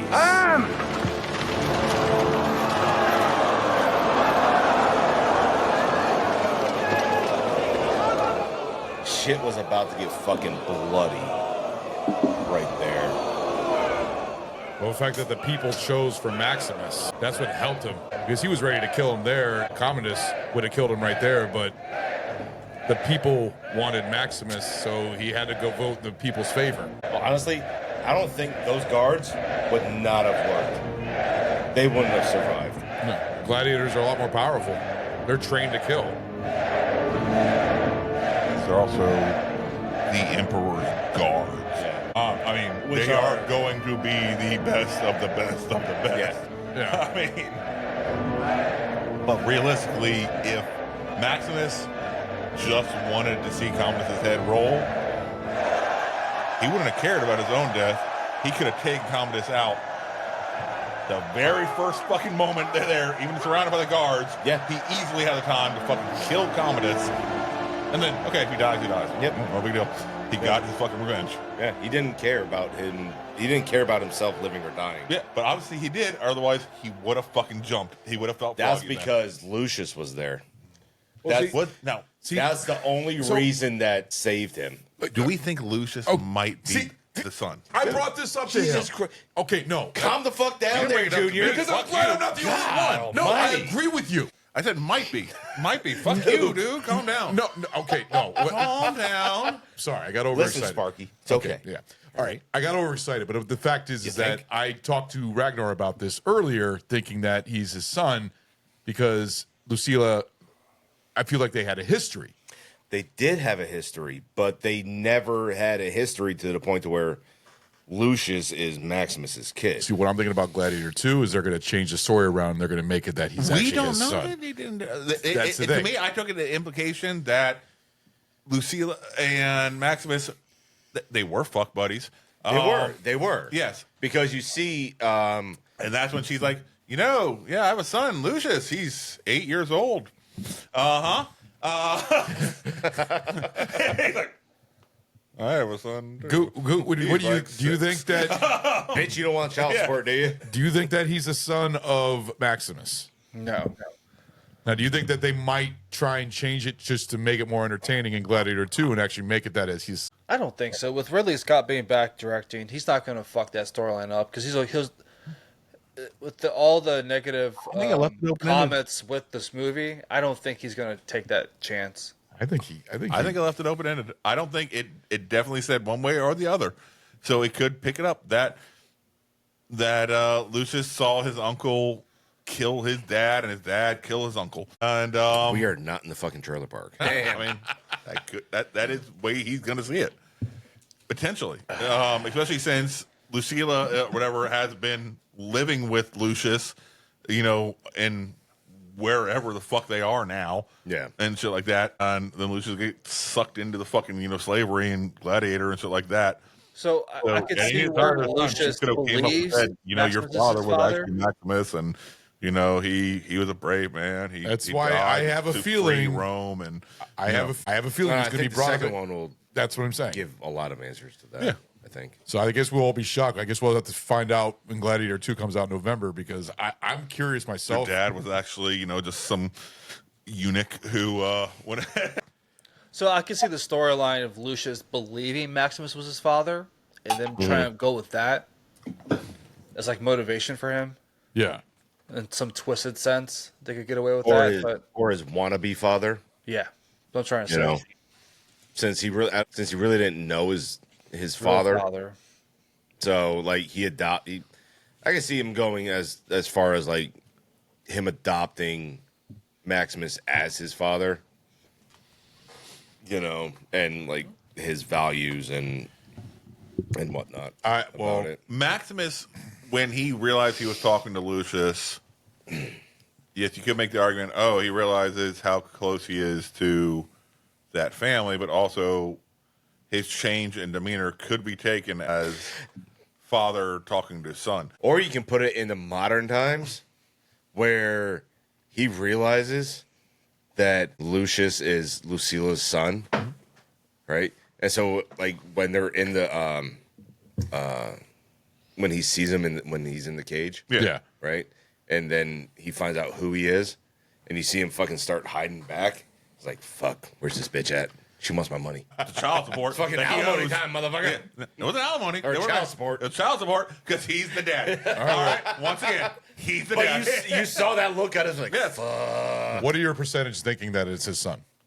I think they purposely left it vague enough that the possibility was there, but also they went out of their way to tell a lot of unneeded information that would only make sense to be having if it was her way of telling him, you're the dad. Like, there was no reason. Yes, my son is 8 years old. There was no reason for her to say, yeah, my son. Yeah, he's Lucius, It's like, no reason for her to say specifically his fucking age, unless she's communicating to him. I guess, like I said, we'll find out in November. Right. But also, I don't want to make my dad fucking make you fucking kill your fucking current wife and fucking son because you're supposed to be the father to mine and all that shit. She's technically yeah. Well, guess what? Fucking happened anyway. she's technically the only one coming back to Gladiator 2 is Connie Nelson, right? Connie Nielsen. Yes.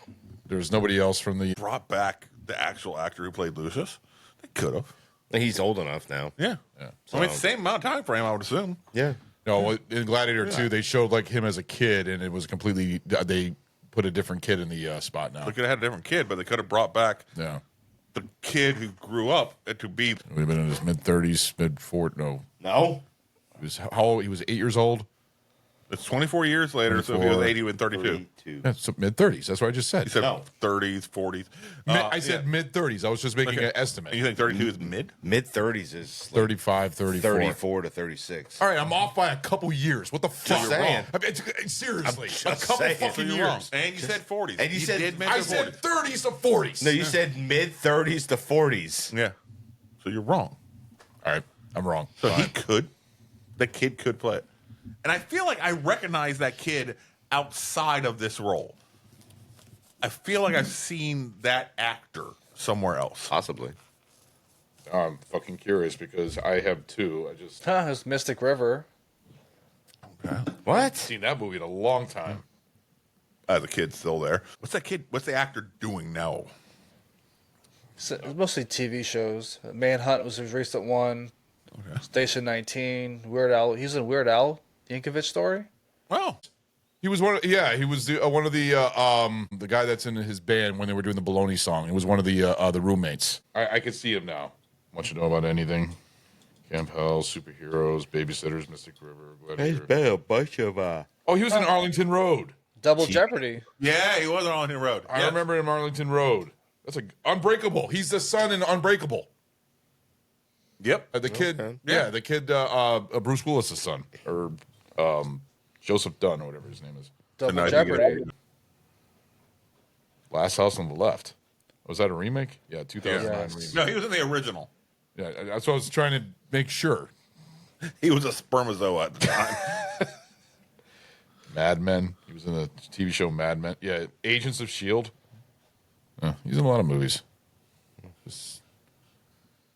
But that's probably where I saw. He was in Glass. He was in Glass as older in the Glass movie. So that's probably where we saw him from. We're probably remembering him from Unbreakable. No, I'm remembering from a lot of the things you're talking about. Yeah. A lot of those fucking shit movies. Yeah, they could have brought him back. Well, they didn't. Could have. Well, maybe they didn't. Maybe he wanted too much money, and they said, I "Well, we'll get seriously this guy doubt that. cheaper." With what he's been doing, that guy would have been like, I'll do it for a box of ho-hos and a fucking Fago. All right, Fago. Shit. So you see the shock and awe and surprise on Commodus's face now. And then this scene here plays very well from that scene. The poison. Which is kind of funny.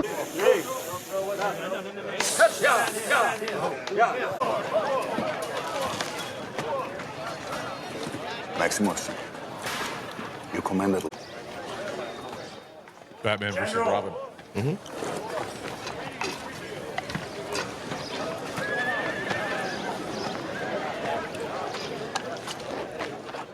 Was he also in Beer Fest? Yeah. It was.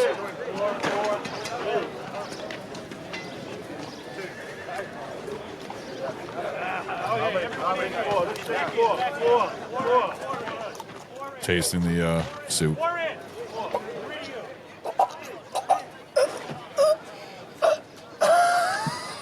It's such horrible acting right there. Yeah. But it's fucking believable, though, for that time frame.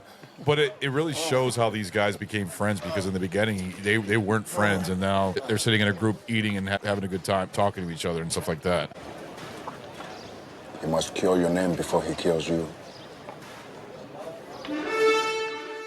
Juba's fucking awesome. I like Juba. And those words there are very true for Maximus himself, because Commodus is going to do everything in his power to ruin him. Yeah. And ruin his name before he can actually even fucking kill him. Oh, he has to. You know? I'm like a martyr. Yeah. Because the crowd loves him. Everybody loves Maximus.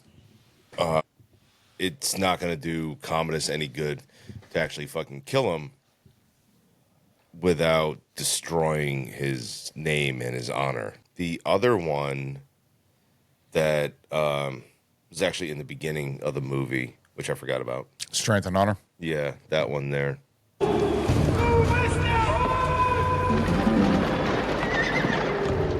See the horse coming back with the soldier with his head off.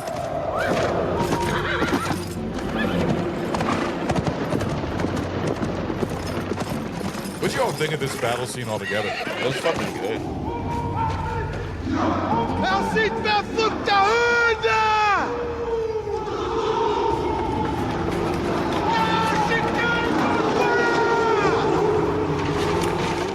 The visuals with the snow and everything is great. So they actually filmed. What do you, Quintus? They actually filmed this in a certain. The blurred vision, or not the blurred scene. Yeah. There's a few blurred scenes in there. They filmed it in such a way that they had to overlap. Do a few overlap scenes in it. Yeah. To actually make it look like that. I dug the dog. Oh, German so Shepherd. They actually German Shepherd. Unleash. What was it? It's a shepherd dog. It's fuck.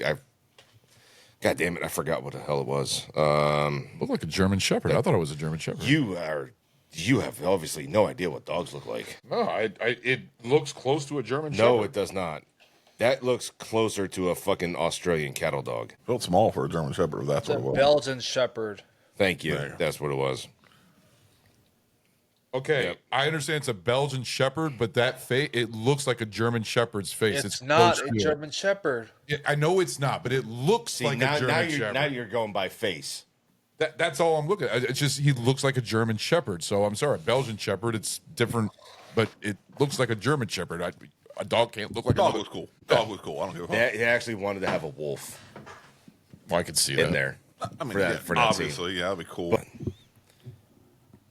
French rules wouldn't allow him to import that. import an actual. I was wolf. happy as fuck with that dog being fucking right on the fucking haunches of that goddamn horse and staying right there and going back and forth, Yeah.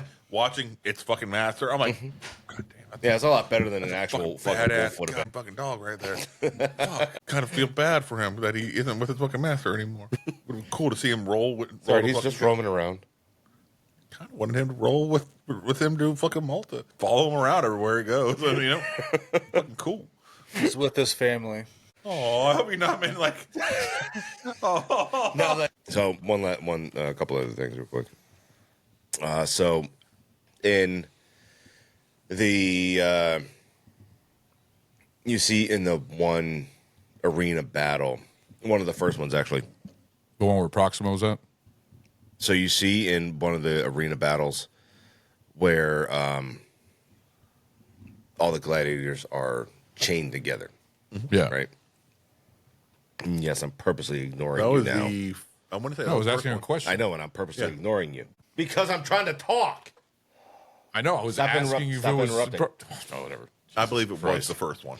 Yeah, but I was just asking if that was when It Proxima. was the first one. But that's what I was. If you would stop being impatient, Okay, just wait. go ahead. I am. Stop talking. So, when you see when they're in the tunnel and they're chained together, you see where the one dude fucking pisses his pants and shit, and see Russell Crowe step back. So that whole battle scene there, you see all the gladiators wearing fucking a whole shit ton of different stuff on, right? Now, normally, what they would do is, each gladiator would have a very specific type of helmet, armor, and weapon. So depending on their speed, strength, fighting style. So like the one dude wearing the fucking cattle head, skull, and like whatever fucking else was on there. Not necessarily out of the norm, but not necessarily accurate enough to be Right. The one dude wearing the fucking Spaniard helmet, Yeah. and shit, probably wouldn't have been there because the way they tried to set up their fights in the arenas was either a strong gladiator and a fast opponent, or a fast gladiator and a strong opponent. Right. So they tried to mix them up. Yeah, different fighting styles. Yeah. So they were, the inconsistencies there weren't very accurate, or the consistency wasn't accurate, I guess. So whatever. So, anybody got anything else? Well, I got a question. Is that with gladiators? I've read that whenever gladiators keep winning in battle, they get more, like, better armor. like over time. Think of it in Conan the Barbarian. You know, when he's a gladiator in the beginning of the movie, he starts as with nothing, and then he just starts getting more and more armor, getting more weapons and stuff like that. It's almost like an award. They're becoming more and more famous. Yeah. So which they're drawing more of a crowd. Yeah. If they're drawing more of a crowd, you want to put on more of a show. You want to put on more of a show. You want them to last longer. Yeah. Sponsors. Yeah. They're out. Yes, more sponsors. Yeah, more sponsors. more spaces for the Nike swoosh. Yep. So I get that part now in the beginning scene where Maximus has the wolves on his back. Mm-hmm. It's like a big middle finger back to them. Yeah. Mm-hmm. That's badass. I just put that together. Yeah. That was why he had that was why he had that on there, because they wouldn't let it. Nice. I think the puppy. You love that little dog, huh? That was a badass fucking dog. I mean, it's right there as the fucking horse is going. Back and all right? forth. At any moment, that horse could have fucking clocked that goddamn fucking dog. Shit, the dog could have done. It would have went full fucking retard. What did you all? What did you all? It was right there, and going back and forth and back and forth. Like, Do you guys believe his army was still in Austria? I find it hard to believe that his army was still, his platoon, his group was still in Austria. I know. So did I. I was like, come on, that's lazy writing. I don't think necessarily it was lazy writing it. So after it was taken over and stuff like that, after Claudius did what he did, he wanted to purposely make sure that the military, which would be the strongest force to oppose him, now lost its leadership and it replaced with ones who are loyal to him, and the ones that are loyal to him are going to be fucking worthless. This row saying that untrained and stuff like that. lazy. So they're like, all right, fine, fuck it. We'll just leave the people where they're at. Way the fuck away from Rome. Yeah. Way the fuck away from where they could cause some trouble for us, because they're the only ones who could actually stand the fuck up against us. So they'll be way over there underneath the leadership of people who are loyal to me and are also kind of worthless, so they won't be able to fucking encourage the military to do anything. So we're good there. They can be over there. We'll be over here. I'll have Chibs from Sons of Anarchy, make his way over here. Cicero. What do you guys think? I of liked him. I'm So, sorry. do you know how he got his Glasgow smile?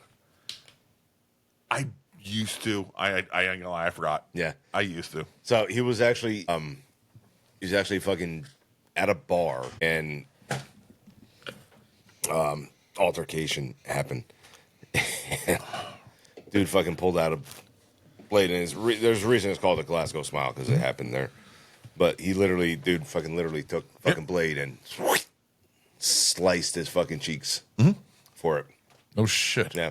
So anytime you actually see him in a movie and such, and you see the scars, those are No, him. 100%. That's 100% him. That's crazy. There's no makeup at all. Yeah. So What did you all think of the visuals in this movie with the colors that he did? Like in the beginning, it's like that Very snowy rich. blue, Very rich. I thought it's got like a grayish, Yeah. bluish, like a grayish color, and then Zuckerbar is more of like yellowish, like sandy and everything. But I love how they had the whole colors in this movie. But they fit the scene and The time period. It was Yeah. fucking period beautiful. of what was actually going on in that scene. Like when Commodus was coming in, it was all gray. So it's black, white, gray. It's very somber, monotone. yeah, Nothing exciting.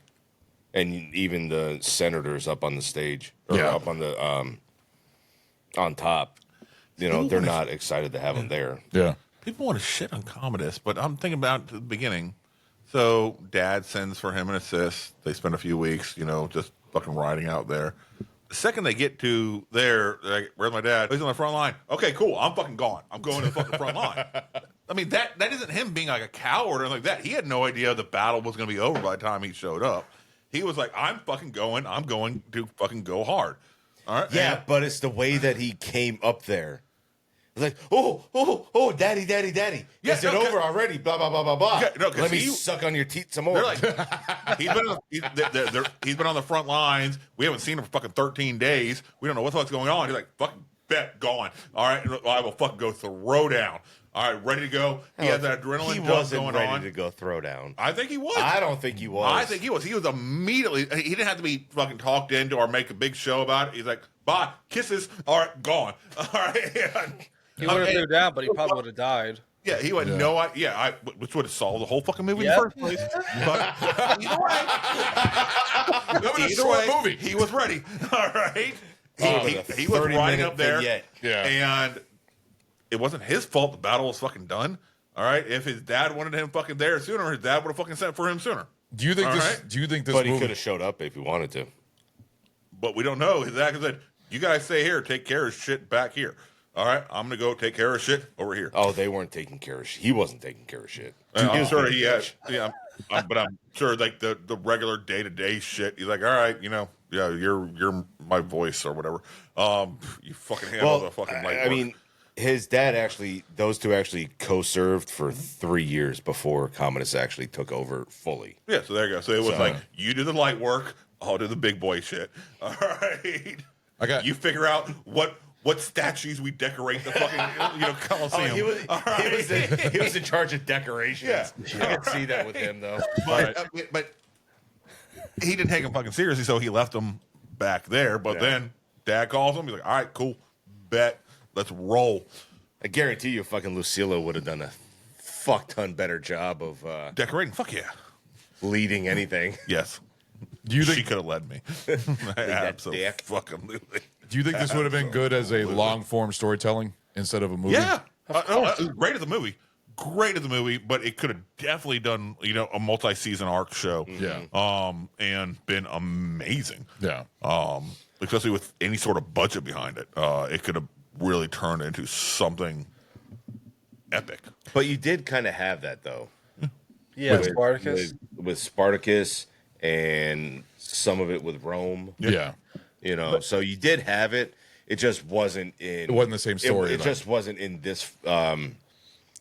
These characters? Yeah. I would love to see like a season or a TV show of Gladiator with the story with all the different characters because I actually really enjoy all these characters in this, Commodus and all that. I really liked it when they modernized it and remade it. Thank you, American Gladiator. Jesus Christ. I said it I was earlier. wondering if that was going to be on somebody's tasting room list. Can you guys see American anybody Gladiator else playing Maximus? Me and Goot were talking about that earlier. Nitro could have. No, Blaze. Blaze. There was Blaze would have been cool. No, There give is me, an- give me Blaster. there is an inaccuracy. Did you ever see the Netflix show? Yeah. Yes. You did? Yes. What'd you think of it? I thought it was cool. Like, Yeah. this is fucking cool. Yeah. They just took the most random shit in the world and fucking threw it on the wall and see what stuck. I'm like, bet that was how TV was. Yeah. Cool. I liked how it showed like a lot of the behind the scenes of it all. The very first. How cocaine filled everything was. Yes. There was one inaccuracy in the movie that I read about the sand in Rome, that there was no sand on the ground. It was actually all paved. I don't know if you guys knew about that. Rome was all paved. The roads, like especially when Commodus is being brought up to the It's definitely paved, but then you also have dirt being blown in from the fucking around the place. No. The way they set up on the grounds in the movie, it's all sand. There's no paved roads at all. It's just all sand. But it was actually paved back in Rome. That's just something I read about. Romans brought roads with them where they went. That's where that fucking saying came from. Romans brought the roads. Yeah. So no, I just saw just inaccuracy that I read about in the movie. We can do a quick thing about the score if you want to do that. Go ahead. Well, we got one of the best composers that we all know about, Weird Al. Yeah. Hans Zimmer. The minor it's the same as fucking Pirates of the Caribbean. Basically. It is. Also, Black Thanks Hawk to Down. fucking Snow, you son of a bitch. So, what did you all think of this score altogether from Hans Zimmer and Lisa Gerrard? Do you think it worked for the movie the way it was? Likeable. See, this is the part where it's showing the Coliseum in Rome. Yeah. That's weird. Only I. Now, this right here is one of the best battle scene. When he's talking to Proximo, by the way, when about strength and honor. Yeah. And telling him about his story about how he touched that wooden sword. I thought this music was fucking beautiful. I think it was just a great, powerful theme about honor and strength. And Though it was nice, like I mean, just like any score for a movie that is different for every scene. yeah, Like this movie here, every scene is completely fucking different, and it lets you know how you might feel about it. and this scene Build where the characters and the scene, the environment. Yeah. this scene's where that sword is With Jack thrown Sparrow? to Maximus. Oh, with Jack Sparrow in it? No, when It's the same fucking score, goddammit. no, it's not. It is. It's completely No, different. it's not. It's the same, dude. It's the same composer. No. What? Same composer, yes. I want you to fucking Google and YouTube it, all right? Fucking Gladiator and Pirates of the Caribbean score, all right? And you will see. Well, yeah, composers do sometimes use like the same chords for certain scores. No, Then what? no. You look it up, All right, I will. and you'll see a video of it. Okay. And What it is just played right before this? Yeah, honor him. I could have totally seen that exact music in the scene where, I forget what movie it fucking was, where they're in the ball of bones rolling and shit Pirates like of the that. Caribbean. Yeah, but I forget which one of The them. ball there are. cages is Dead Man's Chest. Yeah. So that exact scene where that fucking 20-minute long fucking goddamn ball rolling through the fucking thing, that music playing in the fucking background just as fucking easily, and I would have not noticed any change. Hans Zimmer. I mean, so you don't think it's a good score then? I think it's a great, fine. But you think it's fine. been reused? I think he doesn't have a magnificent range. I disagree with that. A lot of his stuff is very similar. Very epic and very Similar. grand, but same and themes. similar chording and stuff like that. Now he may do, I'll do an ACAB here versus an ABAC here, but it's very similar for his stuff. For his more somber stuff is very similar. His grander stuff is very similar. Yeah, and it's very almost formulaic. What he does from film to film to film. It still all sounds amazing. It's still a very well done orchestral sounding feeling to your everything. It is, but the range is you think it's just not that lacking. okay? Goot, what do you think? So yeah, I would agree with Stu, but is the Dark Knight, Pirates, and this, there's similar notes that he uses for those three movies. You just got to bring up Batman, don't you? He was in there. So, but Dune and Dune 2, I think he exceeded that though. I think he heard those rumors and he fucking tried to break that. Because the notes for that two movies were different from these prior stuff. So it took him 30 years before he decided to try Took him long enough. 30 years of people saying, oh, that's nice the first time I heard it. All right, It's just a fine. little bit Fuck yeah. faster paced than this one. Inception? Would you say Inception is closer to Pirates and Dark Knight and Gladiator when it comes to score? You're a score whore. You tell me. No, I'm asking you because you're the one that thinks You're that a it's score. similar. I don't believe it does. I believe they're all very different. Yes, they have an epic. They're just They're all epic. very different. Yes, They're all very different. is what you're- Very different. very different sounding. Is by very, do you mean like pace? Speed? No, just the notes. Tempo? I don't see the same themes being reused. Really? Yeah, James Horner, he's you done really- reused Okay. themes. Play that honor and whatever one. You see the music, or you hear Yeah. the music? And then play the actual Pirates theme. Hold on. All right, the Jack Sparrow theme. All right. I So wanna wanna be able to do that I want to do because- this. Michael Bolton, he's coming on?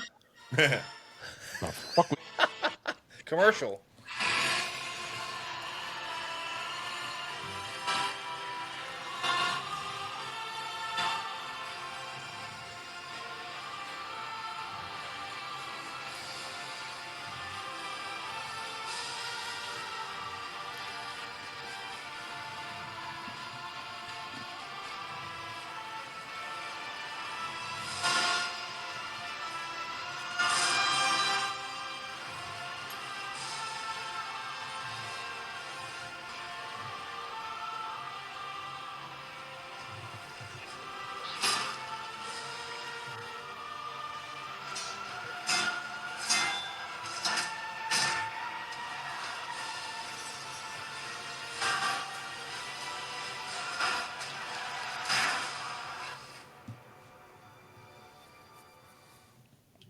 I see similar. You see or But not- hear? What was that? Or here, sorry. Okay, He sees the music. He doesn't hear the music. It's using the same That's the chord. fucking problem. They're using the same chords, but in my opinion, I see still a huge difference between both of them. I really don't know how. I really fucking don't, because they are the exact fucking same. Da, da, da, da, da, da. So that's You can play it over and over in your head all you want. They are literally the exact fucking same. One's just a little bit faster than the other. Okay. You ever heard the song Four Chords by Axis of All? Yeah, I know. That's why I was talking about the chords. Okay, no, but I'm saying you've heard that song. Yes. Okay. And they list through all these songs that use the same chords, but all the songs by themselves, they sound different until you lay them up against each other and you're like, oh shit. Oh shit, son. All right. All right. And you're recognizing how similar everything is. Yeah. But it's that same argument of what he does from film to film to film to film. There might be minor little tweaks, but it's all building off the same backbone. All right. It's like, I all right, understand we're what gonna you're go saying, here but it doesn't. here, To me, here, it but doesn't it's take all from this same backbone. But it doesn't take it away from me. That's the thing. It's still enjoyable. They can have Not the same saying chords. it takes away from anything. I It's understand still having the enjoyable. same chords and everything, but they both still have their own. What's the word? Tempo. No, not even. It's not even tempo that I'm thinking about. Distinguish, No, I can't think of the Difference. word. Not even difference. characterization. Character. Thank you. They both have a different character. Sorry, I didn't. No, thank you. I was And trying that to. character didn't is even think white of that, man but number okay. 1, white man number 2, white man number 3. They're all the different characters, but they're all the same guy. Well, it's a matter of opinion, I guess. All the white guys look alike. Yeah. Yeah. So there you go. There's my bit on the score. Fuck you guys. All right, there, Bitter Betty. You're welcome for banter. So what else we got? Proximo. Nothing. What do y'all think? Pint reviews. Let's get this over with. Yes. I concur. Yes. All right, go first. Ooh, so yeah, this is one of my fucking favorite movies. I named my son. His middle name is Maximus, and Amazing. yeah, Stu got to talk to him before back before the show started. So, I mean, this movie, like I the respect I have, like the mentality, because I would do the same thing, but it's just. It's a sad story. It's like the Greek tragedy, but like a Roman tragedy type of movie. Because this comes full circle. He loses his wife and son. It's like, God damn, what the fuck am I living for? I'm gonna die soon enough, but I'll get my vengeance. But I mean, just that mentality that sings to me. I love a good vengeance movie. But like even because this came out my freshman year in high school, and I would literally go in the football field. I'd grab a blade of grass and just pick it up and just do it in my hands. Like got me going for game time. I still do it playing golf and playing basketball. I'd get the fucking the sand and put it in my hands, just be like that. I don't throw it in the fucking air. I just do that. And it's fucking game time. So no LeBron James. No. It's not about me. It's about the fucking game. But yeah, I fucking love this movie. It's enjoyments of 5 and critical. God damn it. It's hard for me to watch the scenes afterwards when he dies, after Cicero's fucking about to be, when he gets hung and gets shot with bow and arrows. It's hard to me. I just want to turn it off because I don't want to see him die. So, fuck me. It's critical 4.75. Okay. Nice. wow. Awesome. Very nice. Ron.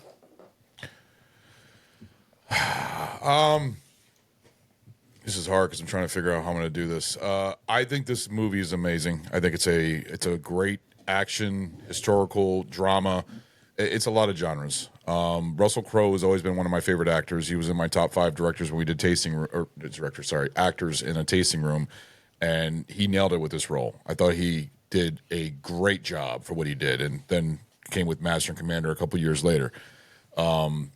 The direction of this movie, the colors that we were talking about, like the whole color scheme, the music, everything about this movie is pure it's excitement. It's great. It gets you going. It's edge of your seat entertainment. You're seeing what's going to happen. That whole scene in the Coliseum when he faces Commodus, and I'm going to get my vengeance. Basically, it's fucking awesome. There's some writing issues. I mean, when Gute was talking about the lazy writing about the the soldiers over in Austria and stuff like that. There's a couple of things here and there, but it doesn't really take away from it all that much. I enjoy all the characters. I really enjoy Proximo's character. I really enjoyed him and Maximus basically almost becoming friends, and him having a whole history of him being a gladiator himself. I thought that was really cool how he was telling the story. I was once a gladiator, and Maximus, and he says, "You knew Maximus and everything else," and it says, "Yes, Yes, yes, sword." he knew himself. I can't say his last name. Maximus Aurelius. How do you say his last name? So Marcus Proximo knew Aurelius. Marcus, not Maximus. Oh, sorry, Marcus Aurelius. Okay, Marcus. You knew Marcus Aurelius. Sorry about that, but it's a great movie. This is a fun.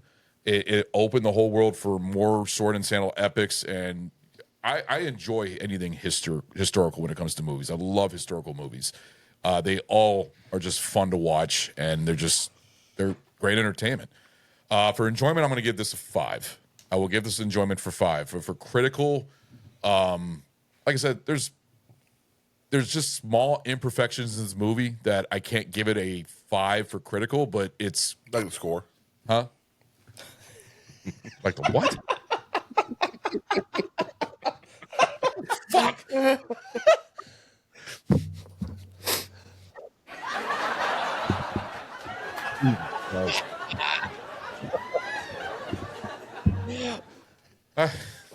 I give it a. I got a laugh track. Yeah, I know. Yeah, I'm gonna give this for critical for a 4.5. This is a great fucking movie, and I thoroughly would recommend this to anybody. I think this is just a great action piece. The Coliseum, that whole battle scene, that scene with the music, and when he's on the horse and that sword is thrown to him, gets me pumped up every single time I see it. And then them chasing the chariots around, which I thought that was really cool with the chariots, with what is it on the chariot wheels? Or just blades? Spears, blades. Spears or something like that. And you see that woman just get cut in half. It's just some great violent scenes out there. Huh? How'd that go? But I mean, yeah, this is a 5 for enjoyment, 4.5 for critical. Great movie. Nice. Great pick. So, Awesome. there you go. Stu. Like I said earlier, thank you for picking this movie because I forgot how good it was. I always remember liking it. How long I ago was absolutely it? do. How long ago It's was been it? years, Yeah. years since I've seen it. But during the rewatch, I was like, man, this really is a good fucking film. I'm really enjoying the fuck out of this film. I'll give it like a 4.5 for enjoyment. Okay. In my memory, it was probably like a 3.5, maybe. Really? Yeah. No, because it's been so long. Yeah. And for whatever reason, I was like, I remember enjoying it, but not thinking it was anything, super special and awesome and stuff like that. And then rewatching, I'm like, man, how did I sleep on this fucking film for so long? What the hell? So no, thank you. You'd watch it again? Oh yeah. Man, my headphones just jumped off my head and They were like, nope, ejected fuck themselves. you bald bastard. So I cannot hear you. He didn't say anything. I don't know. I can't hear because my headphones are removed. And I bang my fucking scalp. Turn up. There you go. There we go. All right. Much better. But yeah, super enjoyable. I felt the pacing was good, the timing. It didn't feel overly long or overly short. It kept your attention the entire time. It was like 2 hours and 30 minutes? Yeah, be. about little few minutes over. Yeah. But it kept you there the entire time, and I appreciated that. I really did. And then for critical, minor things, just a little writing here and there. felt little improvements, tiny things, but I probably have to give it another 4.5 for critical. Nice. It's really good, really good, and I highly recommend this to everybody, especially if you haven't seen it in a fucking while. Yeah. Fucking treat yourself. It is better than you were going to remember. Yeah. Yeah. Nice. Here's a good question for you. 3 Ridley Scott films that you would pick that you say, hey, if you want to see a Ridley Scott film, I recommend these 3 movies. Would you put this in the bit? Without a doubt, yes. No aliens in there, but what would be the other 2? I'm going through his filmography right now So and trying to figure. for me, it's Alien, Gladiator, American Gangster. Good picks. How about It's a you, hard Ron? question. Alien's definitely there. Alien's absolutely there. Alien is one of mine. Blade Runner is number 2. I love Blade The Runner. final cut. Yeah. Yeah, I mean that. Yeah. I don't like the narration at the end with the original theatrical cut with Harrison Ford. It's fucking, it makes it weird. I like the final cut, and there's other scenes in there, especially with the unicorn and the final cut. It would definitely be my top 5. I can't say for sure top 3. As far as recommending, because I'd want to recommend a wide. He has a really wide selection. He isn't like only Typecast. war movies or only action films. So he has a very wide selection that he can show and deliver amazingly. Yeah, see, mine are all sci-fi. See, The Martian is So, the third. like I said, I don't. I can't, he would definitely be in the top 5. I don't know for sure top 3. I can't. It depends on what mood I'm in. Okay, But probably yeah, what that's why I was I'd just give curious. That's why it was an interesting question. How about you? Yeah. Fuck. It'd be this one. Probably Alien. Surprised Black Hawk Down wasn't. I can't say for sure. It'd be a very difficult. Yeah. Is that you It'd both either gave that be 5-5. American Gangster or Black Hawk Down. American Gangster. Yeah, but also, see, Thelma and Louise is in there just because how different Depends it is. on the mood. Yeah. That's the thing. It's just how different of a film it is compared to some of the other ones. The other ones are these big epic. He doesn't fucking have the things. only- And then you got fucking something that's smaller and more intimate, like fucking Thelma and Louise. That's more personable, and it's just like God. The only niche that he has is Alien. Yeah. That's his niche. That's the only thing. That's the only common denominator. Yeah.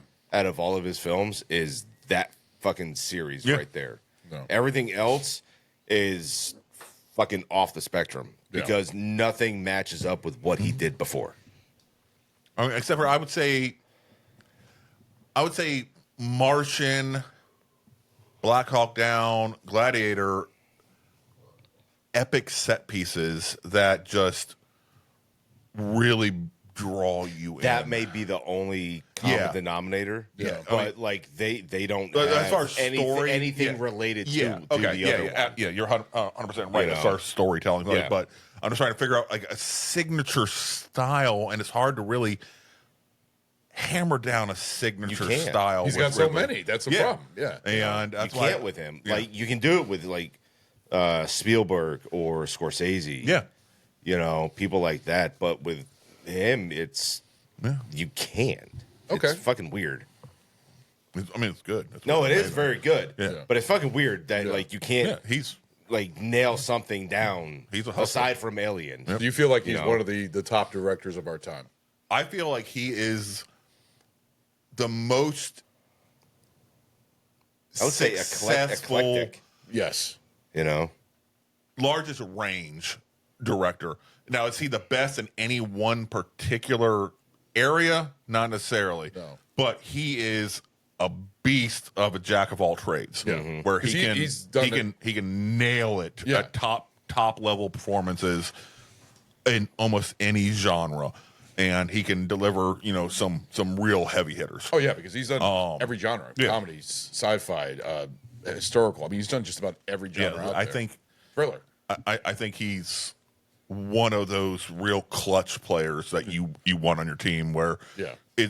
they're going to be out there taking care of business for you. Yeah. All right, Ragnar, you end it. Oh fuck shit. Okay, cool. This is where he just shits all over it. Yes. Fucks us all up. This is why you guys are wrong. Or he shit on the score.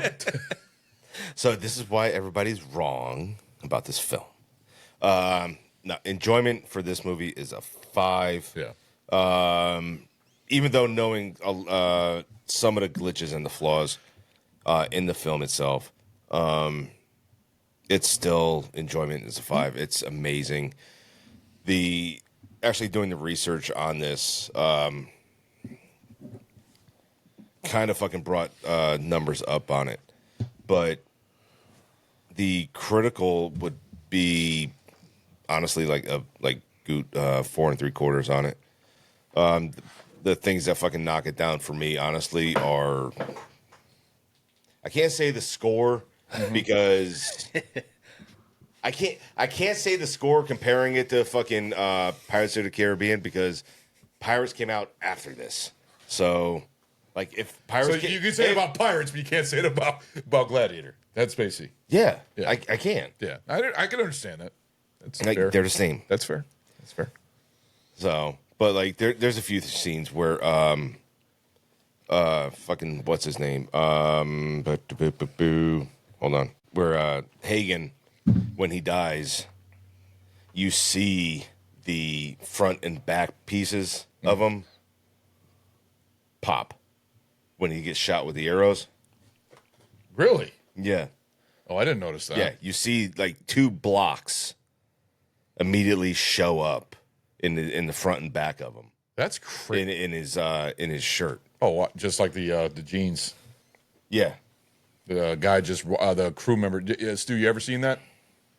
There's a scene in the battle scene where Maximus is walking through the battlefield after the battle, and then you just see a guy in the background right next to a horse just walking with a mic and jeans. No, didn't catch that at all. Yeah, it's for like a split, like 2 seconds, but it's very brief, and it's just like It was a ghost.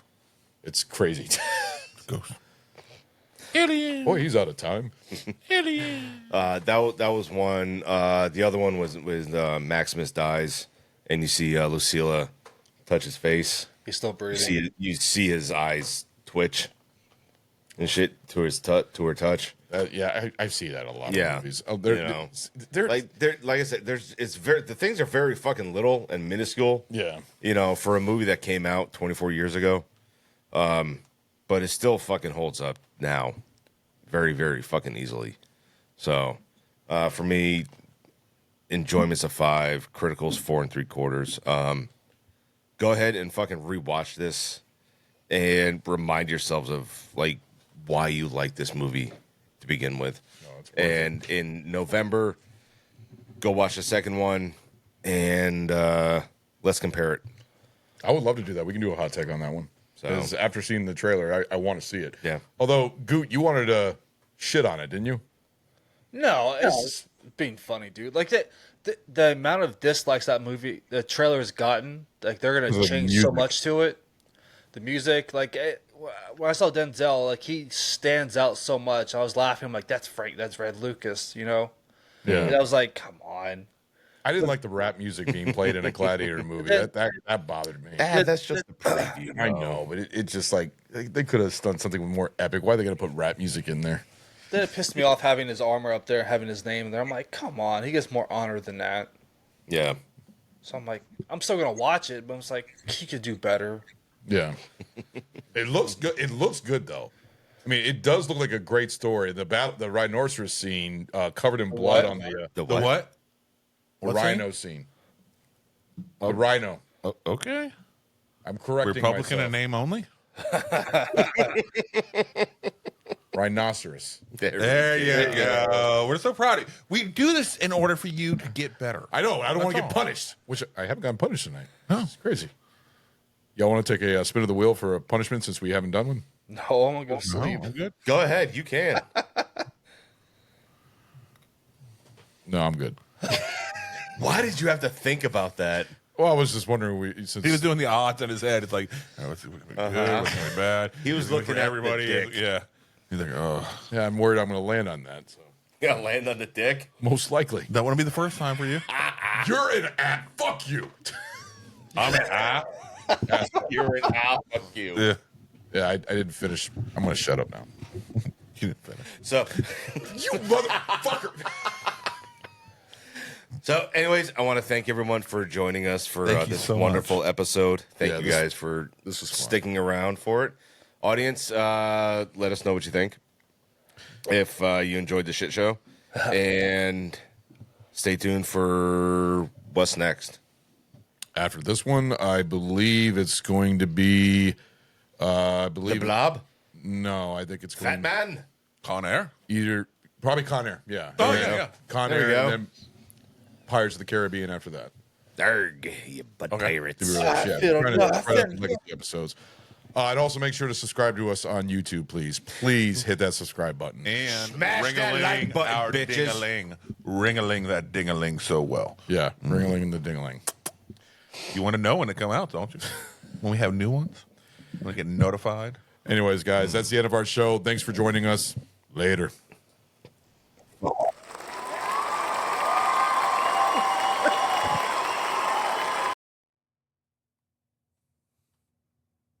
Hey, how the hell are you? This is Ron from Barrel Age Flicks.